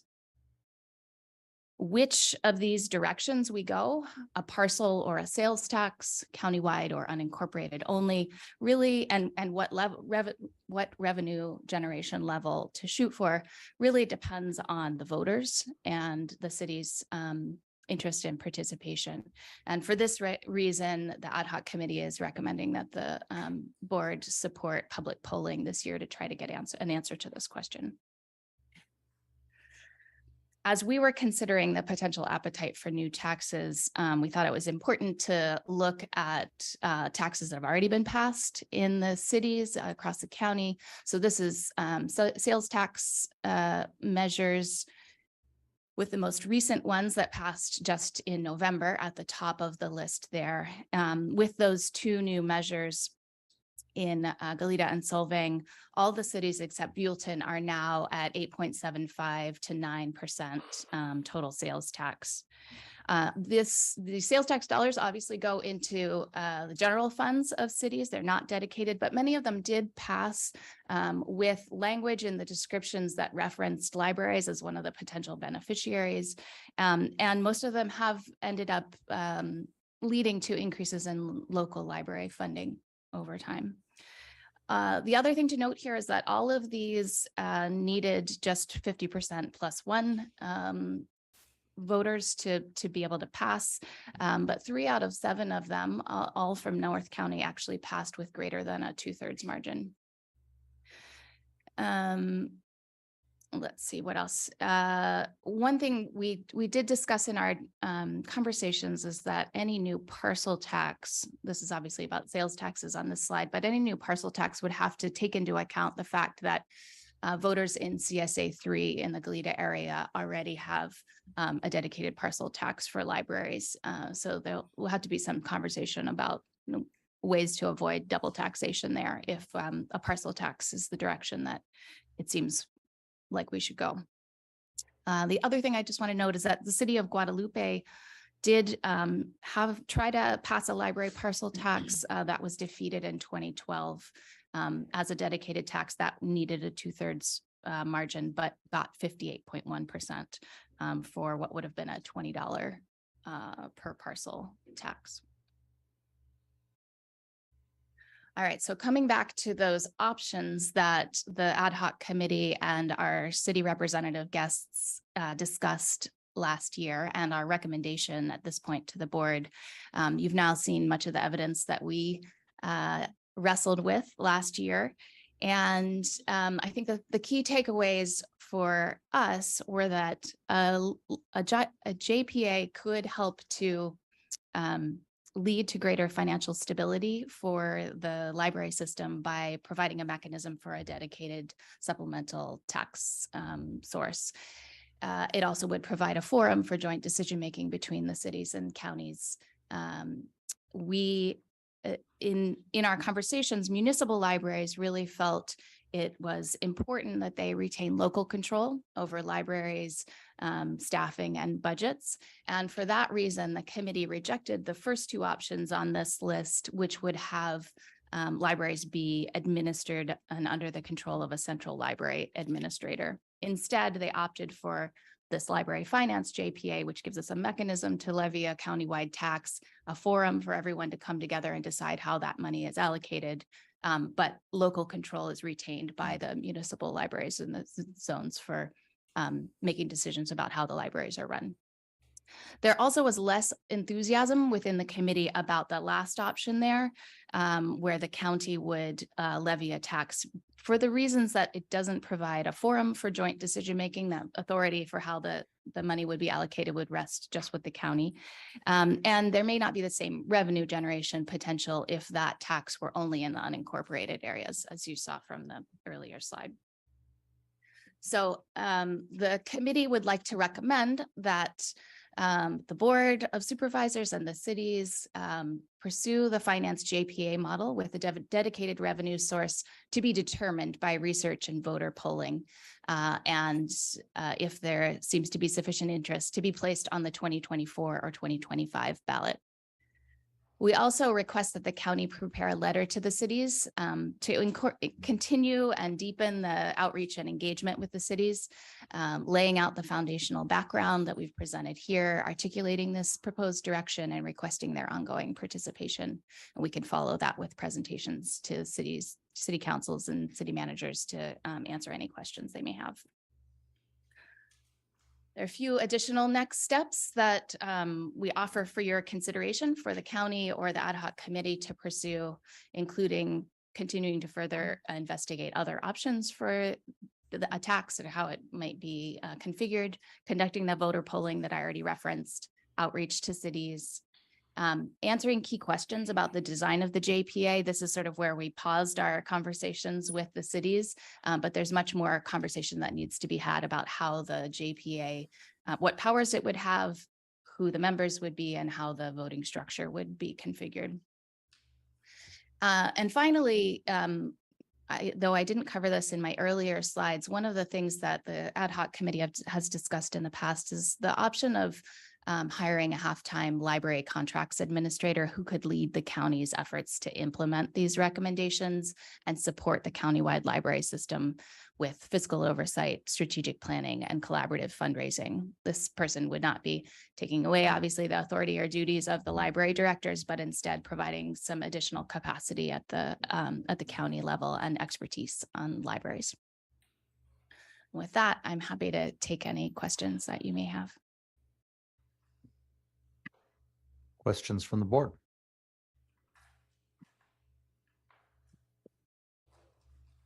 CEO, did you want to say something? Supervisors, I thought it was a very good report. Thank you very much for that work and legacy works. And I just want to remind the board and the public that the board did in 2018 a report from management partners to look at the library system. And from that grew the ad hoc committee. And one of the recommendations was, as reported, was an option was to begin looking at a JPA. And when you see those numbers, I also want to remind the board something that we sometimes forget. And that 2018 report said, and I'm quoting it, it talked about the current library systems, and they looked at different comparable areas and said the variations in county library organization were outlined in the report. And the main distinction between county libraries is where they received dedicated tax revenue in support of the libraries or not.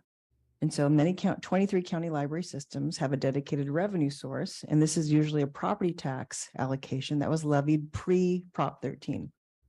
The other type of county library systems are those that do not have a dedicated revenue source. Funding is typically allocated as a budgetary discretionary action, and this is the case for Santa Barbara County. Organizationally, county library systems are further differentiated by their use of contracts, et cetera. And in their report back in 2018, they said their analysis showed that some unique features of our library system. The first is that that relative to the counties in their case study, Santa Barbara County provides the most discretionary general fund in support of the library services. So it's just a reminder that some of the comparables was because they have a dedicated tax revenue that was established pre-Prop 13. In our county, that was not the case.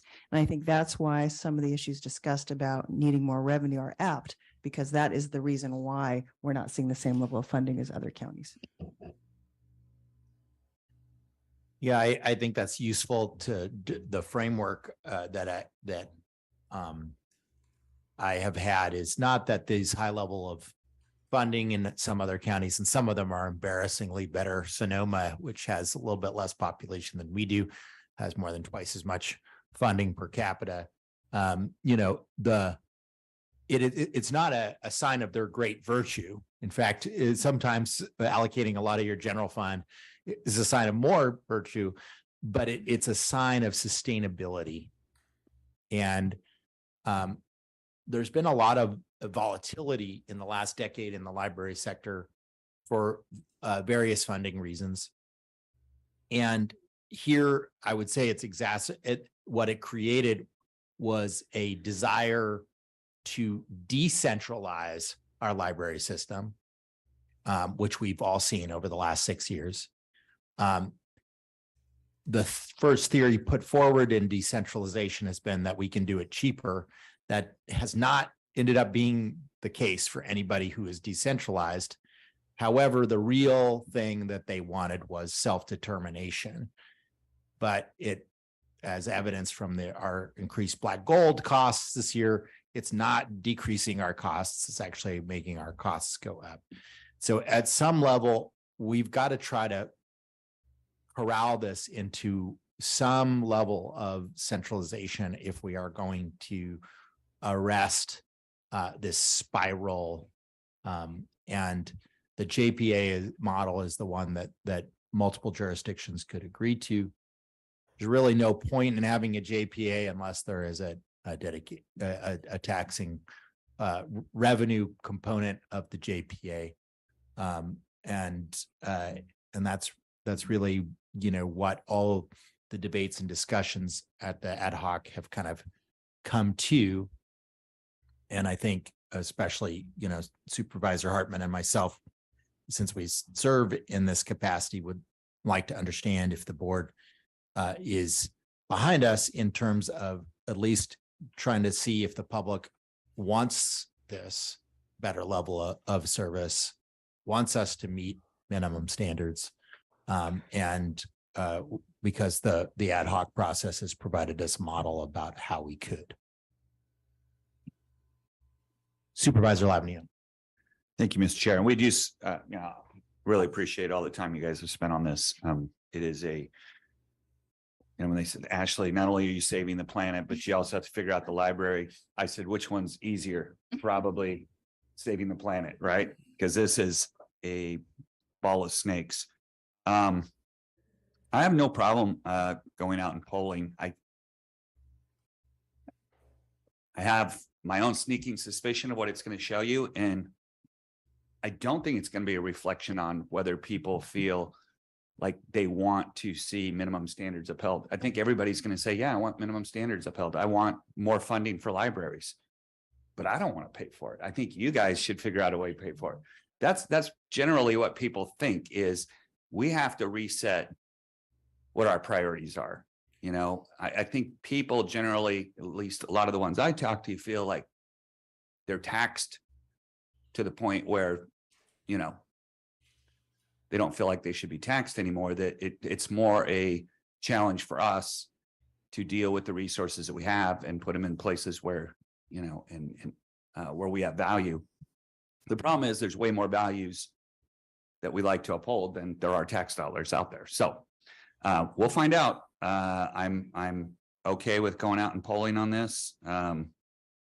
But it's sad that I guess that's the only option that there is we go through the whole subcommittee and we come back and we're like, okay, we need more tax dollars to do it. And what if it comes back and what do we do then? If it comes back and, there's just not the support for it, then it's back to us and we've got to, change the chairs around. So we'll see what happens. I appreciate all the work. I know that there's no easy answer. Otherwise we would have had this done a long time ago. So it's going to be up to the people, I guess. Supervisor Nelson. Yes, thank you, Chair Williams. I guess my question here is about if a parcel tax or sales tax moves forward, is there an expectation of a maintenance of effort from county general fund and county sales tax, or is that something that would potentially supplant that funding? Because I think that's a part of that discussion, because it may actually help the project the tax measure, if people realize that money that they think are going towards roads or some other program or public safety would be returned back to the general fund for those other priorities, instead of for libraries here. I do think, as I've been saying, I believe we are very generous with our library funding in our county for quite some time. I know we like to throw around numbers of somewhere between $8 and $9 per capita in our county for funding, but really it's more like $30, because really what we're looking at is it's a municipal service that we owe to the unincorporated residents, and cities have that responsibility for city residents. And if you actually look at our numbers, we're well above $30 per capita for what our responsibility is. Now, we're generous to the cities and we contribute to their populations as well. That's not always appreciated, as we all know, as we work with our city partners. But I think that's part of the conversation that needs to be evaluated as well. I'm not a huge fan of polling residents for tax measures. I think, I understand why some would want to go down that route, but I do think if it's a route that the board or others want to move forward with, I think, it's one of those things where you got to go sell that to the public, not find out, how to manipulate the public to eventually prove that tax. So there's a philosophical difference I have on that. That is a challenge for me. I think these are things that we need to continue to wrestle with. And I'm not sure exactly where I'm at this point on it, but those are kind of my perspectives. Supervisor Capps. Thank you. I just wanted to weigh in with my support of the work of this committee. Again, I'm new, but I hear Supervisor Lavigno use the word ball of snakes. There's so much contention and turf and things that I have yet to sort of understand, because fundamentally we all love libraries. We all support libraries. We all want libraries in our communities. We want them to be a place where children can go, where people who need access to the internet can take haven. So I think it's just important to constantly, as we have today, just affirm that. And as we try to sort out the funding mechanisms, when we're talking about polling, I'm certainly open to that. I just want us, we've talked about a lot of polling and a lot of different taxes, to be very prudent about how we do so. And because if we did a bunch of polls, they can potentially dilute the results. They can also cost a lot of money. So I'm happy to weigh in on my little bit of expertise in this area, if that's at all helpful, because I just don't want us to spend a lot of money on polling. So that's where I stand, but I'm certainly open to seeing where this can go. Thanks. Supervisor Williams? Supervisor Hartman. Yes.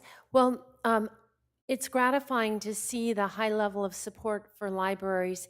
Sometimes we do hear people say, in the age of computers, where people have access to information, why do we need libraries?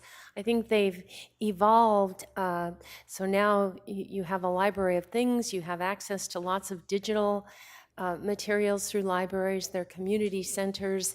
They're really meeting places for civic engagement oftentimes. And as Supervisor Capps mentioned, jobs, computer access. So libraries, in a day and age when we're losing a lot of public space, a lot of opportunities to come together, libraries are that place in each community that does serve as a community center. So I think they're tremendously important, and I value today's meeting just to underscore that. I also I am supportive of trying to find some, do the polling and try to find some dedicated source of resources. The costs keep going up, and general fund revenues are, as Supervisor Williams noted, volatile, not sustainable.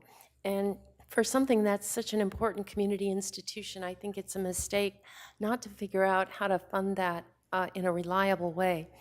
And I also wanted to express my support for Ryder Bailey and George Chapshin and now Ashley. This has been a tremendous amount of work for them, as well as Legacy Works. And probably most of all were the library administrators from each of the cities who spent an enormous amount of their own time helping us, particularly on the benchmarking effort, which is so valuable to see where we stand relative to other states and other counties in California. So this has been an enormous effort, and our conclusion is, if we don't find a dedicated source of funding, I don't think we can really count on the stabilities of our libraries going forward. So we have to come up with something. Supervisor Nelson. Yes, thank you, Chair Williams. I just also wanted to add to my comments because they were somewhat critical of the funding scheme that we have now, and maybe a tax that I am very supportive of our library system. I think since I've been on the board for the last 3 years, my highest priority capital project has been finding a permanent Orchid library facility and community center. So I'm with Supervisor Hartman and the board on knowing this is a really important piece, but I think we need to put all that together and sell the public on that, and whether that's from general fund, existing general fund, or whether there's a parcel tax that they could support. I think that there's a lot of work to do between now and then. Thank you. For my part, I think polling is important from a perspective of asking the public in a scientific method what you think. I think it's not just to reach a conclusion. There are other needs that transcend the city-county boundaries, public safety. Supervisor Hartman has noted trails and parks and flood control. And so, I think it's useful to look at this integrated with the CEO's, ask or presentation during our budget hearings is how can we integrate this with a contract with the pollster and look at this at a time when the information will be late enough to be germane to an election, but early enough to be germane to our discussions. That's going to be I think the hardest part. And I support the recommendations of the ad hoc. I just think libraries are a tremendous public resource, but we are at a point that the funding is so low that none of these facilities are open all the time. It's like there's a certain level of underutilization that just comes about from the level of funding that we have. Even Santa Barbara, the best funded system, isn't even open on Sundays, right? The one of the 2 days a week that people would use it the most. And so there comes a point of inefficiency that just doesn't make sense. Like the money is so low that is something that's almost universal within the system, is that we don't even have extensive hours everywhere. And then the other is the level of conflict and the level of inefficiency that creates in all of our institutions. None of us would waste time fighting with our neighboring jurisdictions over 10 or 20 grand in public safety. In fact, we don't even account for that in some basic things between cities and counties at that level of money. But we will plunge a knife into each other over 10 or 20 grand in libraries. And it's a level of inefficiency and time for staff or elected officials that you really wonder about, right? Like, is this really the best way for us to handle the institution? And it really comes about because of scarcity. And so I would just argue that this is something we really got to look at if we can solve structurally. And so that is the goal I hope we will reach for. Is there a public comment? Chair Williams and members of the board, we do have one request to speak. We will move to Zoom with Stuart Caston.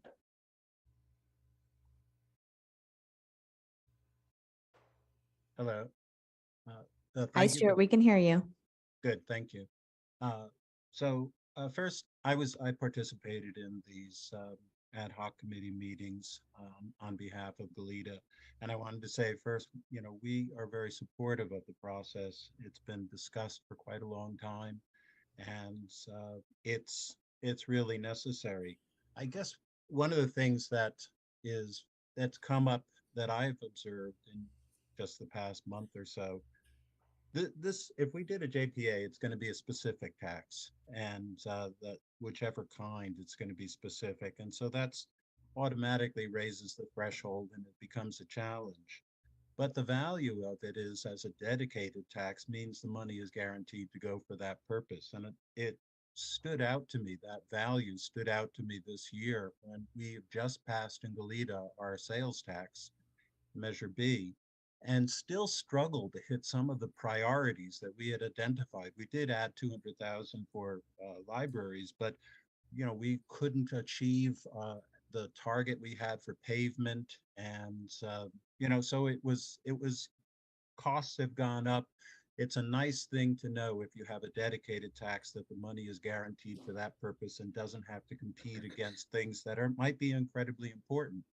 Nevertheless,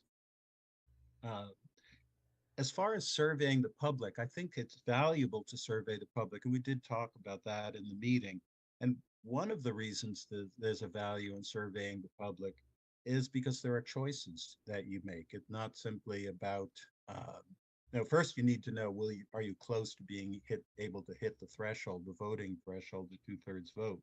But the other thing is, which taxes are going to be more likely to be supported by the public for this purpose?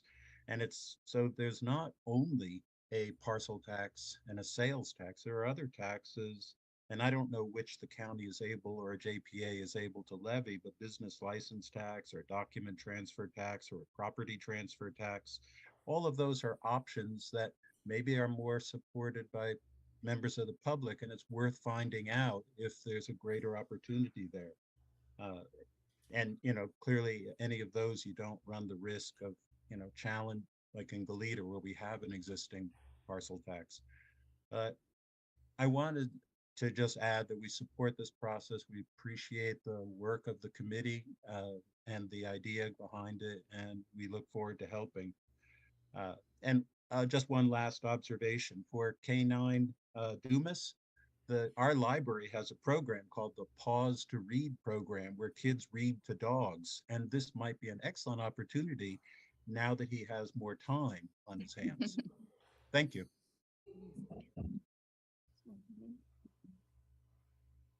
Thank you. Any more discussion? Chair Williams and members of the board, we have no further requests to speak. Chair Williams, I do have a question, and that was, we're going to be we'll talk to the board, and the board had given us direction to budget funding for some polling. It was for the unincorporated area for a sales tax. If we do for the library tax, it would be obviously the whole county. And so we'll try to be economical and minimize costs as much as possible, and we'll look at that. But my question was maybe to Ashley on the ad hoc, was there any conversation if we do a countywide poll, were any of the other libraries going to contribute to that? I think that's something we would probably need to determine when we do some of the outreach around, the different cities' appetites for the JPA and the funding. Yeah, Chapman might be able to answer. I think maybe Supervisor Williams is probably going to tell you the same thing I did. I know that Councilman Caston was at the meetings, and he said Goleta would consider it, at least 5,000 or so towards that, and maybe go to the other cities, but he did express that interest. Yeah, there was all of the city representatives that were there expressed support, but there was only 2 cities there. So I think we need to ask definitively for a number one. Are you interested in this? Because if one of the big cities was against us having a countywide tax, it would be a very big complication. And then if they are interested, well, pony up $5,000 and help us out, on the polling. So I think that would be part of next steps that maybe we should endeavor to do. And that was something then similar that we did for community choice energy when we were studying that, was we did do letters to the cities and ask for a contribution to do some of that feasibility study work. Oh, and I also wanted to note that Carpinteria has also contributed some of their new sales tax to the library, but it's not reflected in the slide because you only put dedicated taxes in those calculations. Yeah, I think for fiscal year 21-22, we didn't have that those data broken out, but that's absolutely true. Thanks for noting that. Can I say something in response to Supervisor Nelson's question about maintenance of effort? That is a topic that came up in the committee. I think at this point there isn't a decision on that front, but everyone is very much interested in supplemental funding rather than supplanting the existing funding, knowing that we're in this level of scarcity and there's a ways to go just to get up to minimum service levels and then begin to really restore the kind of service levels from our libraries that we want to see across the county. But I think a question about maintenance of effort would have to be discussed with the parties. And I think there was also a discussion about, well, would be a library standalone or would it be with something else? I think there was openness to what our shared needs in the county and what needs the public is interested in. So that's just another reason that polling is useful. Is there a motion from the board on the recommendations? Hartman moves Supervisor staff recommendation. Is there a second? Second. And this is not just staff recommendation, but it's also the recommendation of the ad hoc committee. Further discussion? Then let's take a vote. Roll call, please. Supervisor Nelson? No. Supervisor Lavanino? Supervisor Hartman? Aye. Supervisor Capps? Aye. Chair Williams? Aye. Motion passes 4-1. We will take a 10-minute break and then take up departmental item number 4.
We'll reconvene the meeting and we'll go to departmental item number 4.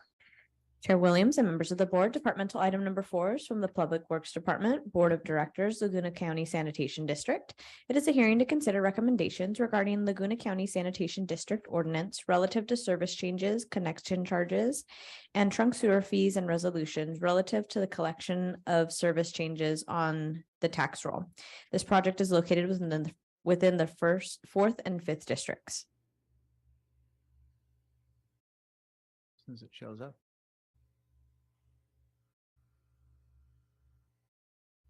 Is it not clicking on? Oh, there it goes. Good morning, Chair Williams and members of the Board of Directors of the Laguna County Sanitation District. Today's recommendations are for sewer rate charges and fees for next fiscal year.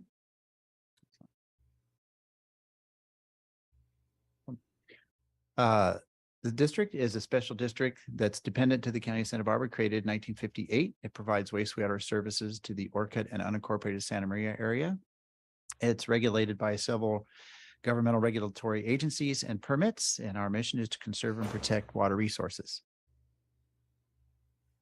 Current activities, the phase 1 plant upgrade is in progress. It is due for completion in February of next year, and partial completion, meaning it will be running in August for a substantial completion as it goes through startup.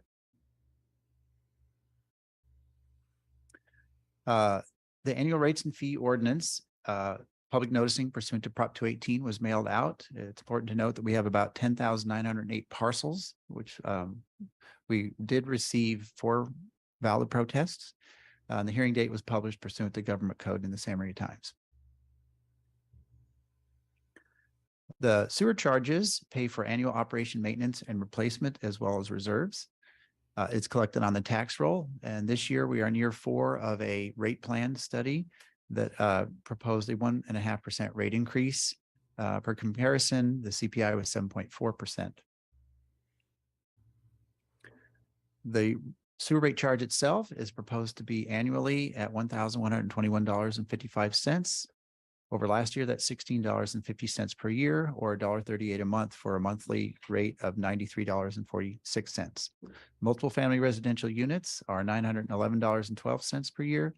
Schools are $58.18 per capita per year, and commercial is based on the waste load for suspended solids and BOD and the amount of flow.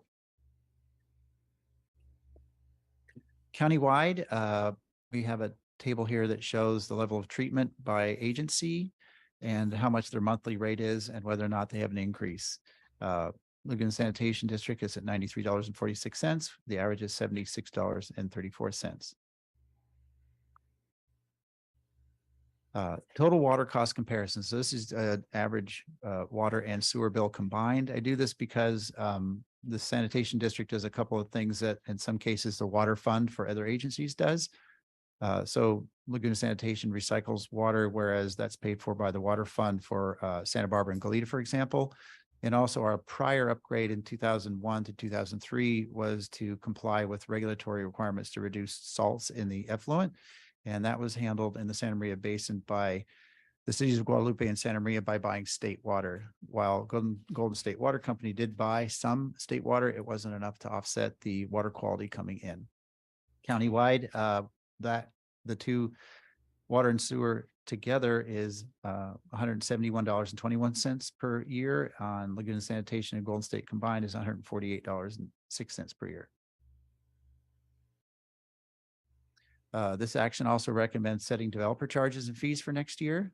We have trunk line fees, which fund the collection system improvements, and connection charges, which provide equity buy-in to the sewer system, the treatment plant and the discharge mechanism, typically recycling.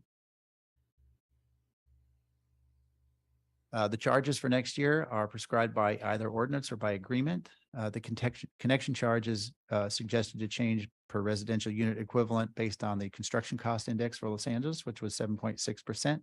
Therefore, that would be $9,759 per home. For trunk line fees, the district completed a construction of a trunk line in 2001 for the Dutard Solomon trunk line, also based on the construction cost index of 7.6, and is at $1,246 per residential unit equivalent.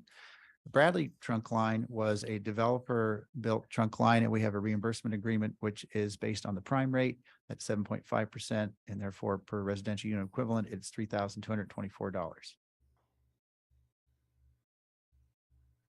Recommended then, therefore, that the board adopt the ordinance setting the rates and fees for fiscal year 23 and 24.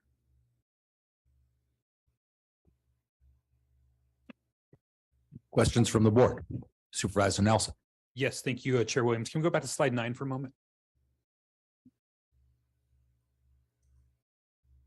Maybe it was the one with the water and sewer. Oh, it was 8. Sorry. I think it's always an important slide for the public to understand the cost of water and sewer for the unincorporated Santa Maria Valley. Our costs, of course, are higher than the city of Santa Maria and Guadalupe, which, but also my understanding that our level of treatment is significantly higher. And as the water quality regulations continue to tighten down, we really have a facility that's going to be able to adjust to those regulations. Would you agree with that? Is that? Chair Williams, Director Nelson, very much so. Regulations increase, costs increase for treating it to that level. And it's not going to change. It's only going to grow. Right. And so we're already at that level that we're going to be able to anticipate some of those future regulations. You'd say ahead of the game. Definitely. The current level of treatment is tertiary disinfected plus advanced treatment using reverse osmosis to reduce salt content. There is some drive in the industry to go towards indirect potable reuse. The state is really trying to push and incentivize agencies statewide to do that as well. We are poised to move in that direction based on the level of treatment we were already at. And so the city of Santa Maria and Guadalupe, some of our peers up here in the valley would have to make some significant investments to be able to move to those directions. Chair Williams, Director Nelson, that is true. Those two agencies treat to secondary levels, and the state is amping it up, if you will, 4 levels of treatment, particularly for nitrogen. I understand that the state is adopting a general order for all waste discharge requirement permit holders, which are those that don't discharge to the ocean or to water bodies such as a river. And across the board, those regulations are tightening so that they will be eventually required to upgrade their treatment facilities. And we're already there. Thank you. You know, I get a lot of comments from the public concerned about the slide before this, where it talks about city of Santa Maria's their sewer charges being in the 20s and whereas in the 90s. So they see that big difference there, but I don't think they fully understand the big picture here, that we've made some significant investments in our facility there. And we have taken some significant increases over the last 10 years, but that was in part because of all the deferred maintenance and the lack of maintenance that we hadn't been doing for the previous 30 years out at that facility. I know when people come to complain to my office, I just provide them your number out there, and you often give them a tour, and then they quickly understand what the investment's about and what we're doing there and how important that is to stay on top of that facility. I do want to point out that the increase is 1.5%. Meanwhile, it was about a 7.5% CPI number. So, you know, that's potentially a 6% reduction if you think about in those terms. Always want to be cautious about raising fees. You know, it's something I often vote against, but at the same time, we need to make sure that we're maintaining these facilities and the cost to operate them continue to go up. And I really want to thank you and appreciate the modest increase that you didn't ask for any more than was really needed to continue on the funding plan that exists out there. I think that this is an example of good fiscal management, and it's something I'm proud to support today. Thank you. Any other comments or questions from the board? If I could follow with that, Chair Williams, Sure. and, Director Nelson, several years ago or a handful of years ago, we did undergo significant rate increases to pay for the current upgrade, anywhere from 6 to 12%. That was used to build up a reserve account and be able to afford debt service for the current upgrade, which is replaced a 60-year-old plant. So yeah, we are modernizing and trying to stay ahead of the game. Thank you. Other questions from the board? Public comment? Chair Williams and members of the board, we have no request to speak. Chair, with that, I'll be happy to make the motion to approve staff recommendation. There is a motion. Is there a second? There's a motion and a second. Roll call, please. Supervisor Nelson, Aye. Supervisor Labanino, Supervisor Hartman. Aye. Supervisor Capps. Aye. And Chair Williams. Aye. Motion passes unanimously. Departmental item number 5. Chair Williams and members of the board. We do have a presentation for this item, but we can also just skip to the recommendations if you would like. It's a short presentation. And just wanted to take a minute to thank your board for your contributions to the CSA 12 area recently with project. Oh, I'm sorry.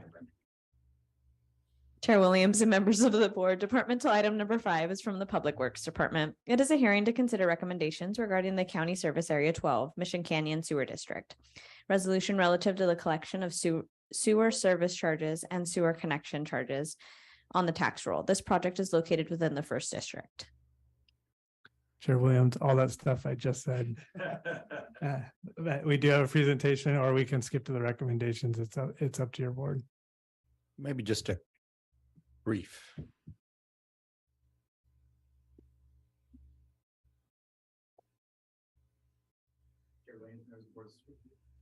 Chair Williams, members of the Board of Supervisors, this is the annual recommendation to set rates for sewer charges for next fiscal year for Mission Canyon County Service Area 12. Services. The southern area in the CSA 12 boundary, as shown in green, is where we have sewer systems that were required by the Regional Water Board in 1983. The northern area remains on septic and is monitored by the County Health Department. Currently, there's 873.1 residential units connected to the sewer system, 804 parcels. It should be pointed out that we have an odd number there because there's a few commercial facilities such as the county park or the women's club, for example, that are commercial. Wastewater is transmitted through the City of Santa Barbara collection system and to the City El Estero treatment plant for disposal under a joint powers agreement. The county assesses the CSA 12 costs on the tax roll. The sewer rate is proposed to remain at the same at $316.82 per year, with no charge for last year or for the last several years for that matter. In addition, the City of Santa Barbara bills for their city sewer services on the city water bill. The reserve balance is approximately $1.8 million and is considered satisfactory. And therefore, staff recommends to the board that they adopt the resolution establishing the service charges for next fiscal year and collection on the tax roll. Any questions from the board? Any public comment? Chair Williams and members of the board, we have no requests to speak. Then motion. I guess it's my district. I'll move the recommendation. I'll second. Roll call, please. Supervisor Nelson. Aye. Supervisor Labanino. Aye. Supervisor Hartman. Aye. Supervisor Capps. Aye. And Chair Williams. Aye. Motion passes unanimously. Thank you. Let's go to departmental item number 6. Chair Williams and members of the board, departmental item number 6 is from the Public Works Department. It is a hearing to consider recommendations regarding establishing benefits assessments for county service areas 3, 31, and the Santa Barbara North County Lighting District.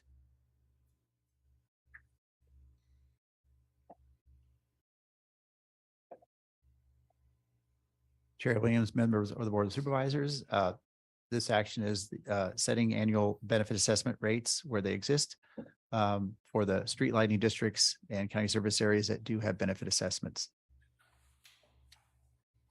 In the Goleta Valley, we have County Service Area 3, created in 1963, which provides for street lighting for unincorporated Goleta and unincorporated Santa Barbara.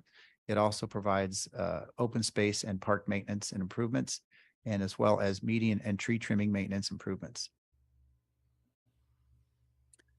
The benefit assessment funds street lighting operation and maintenance, whereas property tax revenue funds any other street lighting costs that exceed the benefit assessment, median and open space maintenance improvements, additional street tree trimming around typically street lights and overhead wires, et cetera, and park related equipment purchases and activities.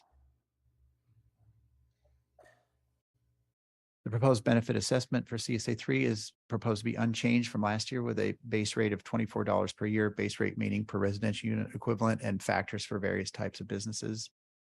And the fund balance is considered acceptable.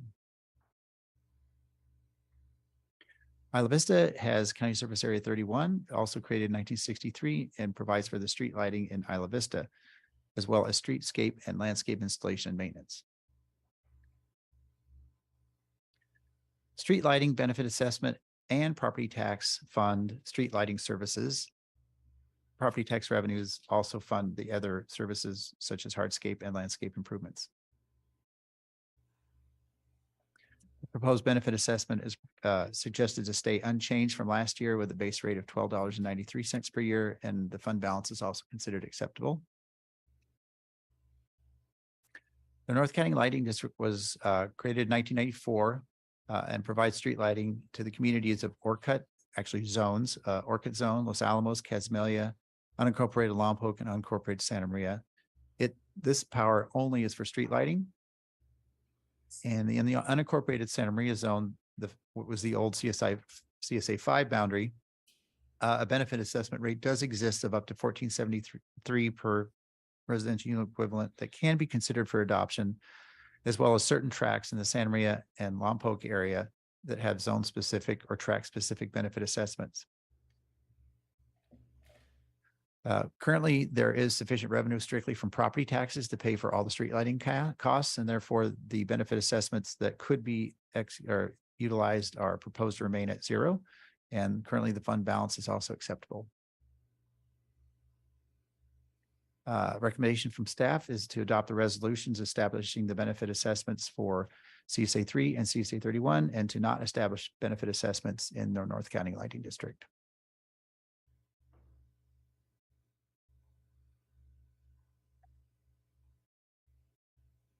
Questions from the board? Is there any public comment? Chair Williams and members of the board, we have no request to speak. Deliberation or a motion? Well, I will move to accept staff report, and with gratitude, especially for the dedication of more lighting in Isla Vista from this fund. So thanks for finding those funds and keeping more students and young people and residents of Isla Vista safe. There's a motion. Is there a second? Second. And roll call, please. Supervisor Nelson. Aye. Supervisor Lavanino. Aye. Supervisor Hartman. Aye. Supervisor Capps. Aye. Chair Williams. Aye. Motion passes unanimously. We will now recess to closed session. But before we do, I'd like to remind the public that the board will be attending the Hope Village groundbreaking at noon right across the street from the Better Area Government Complex here in Santa Maria. Will County Council please read the items for consideration today? Thank you, Mr. Chair. The board has two items for closed session. The first is public employee performance evaluation for County Council, and the second is conference with labor negotiators, employee organization, Santa Barbara County Deputy Sheriff's Association, and the agency designated representatives are CEO Miyasato and Human Resources Director Maria Elena de Rivera. Then we will reconvene at 1:25. Supervisor Williams, when will closed session start? Can we take one item before the groundbreaking? So 12:30. 12:30. Supervisor Hartman, 12:30. Thank you.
Where are we going? Actually, Baseball games? no, sectors, retirement. Okay. On the way back. Dr. Rogers in LA. Nice. I didn't say that.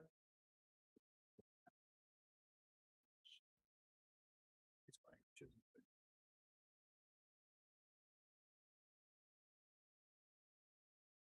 We promise she's fine.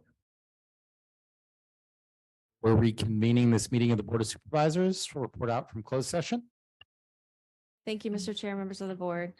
The board met in closed session on two items, public employee performance evaluation for county council and conference with labor negotiators for Santa Barbara County Deputy Sheriff's Association, and the board took no reportable action. And we will adjourn to Tuesday, May 16th in Santa Barbara. Thank you so much.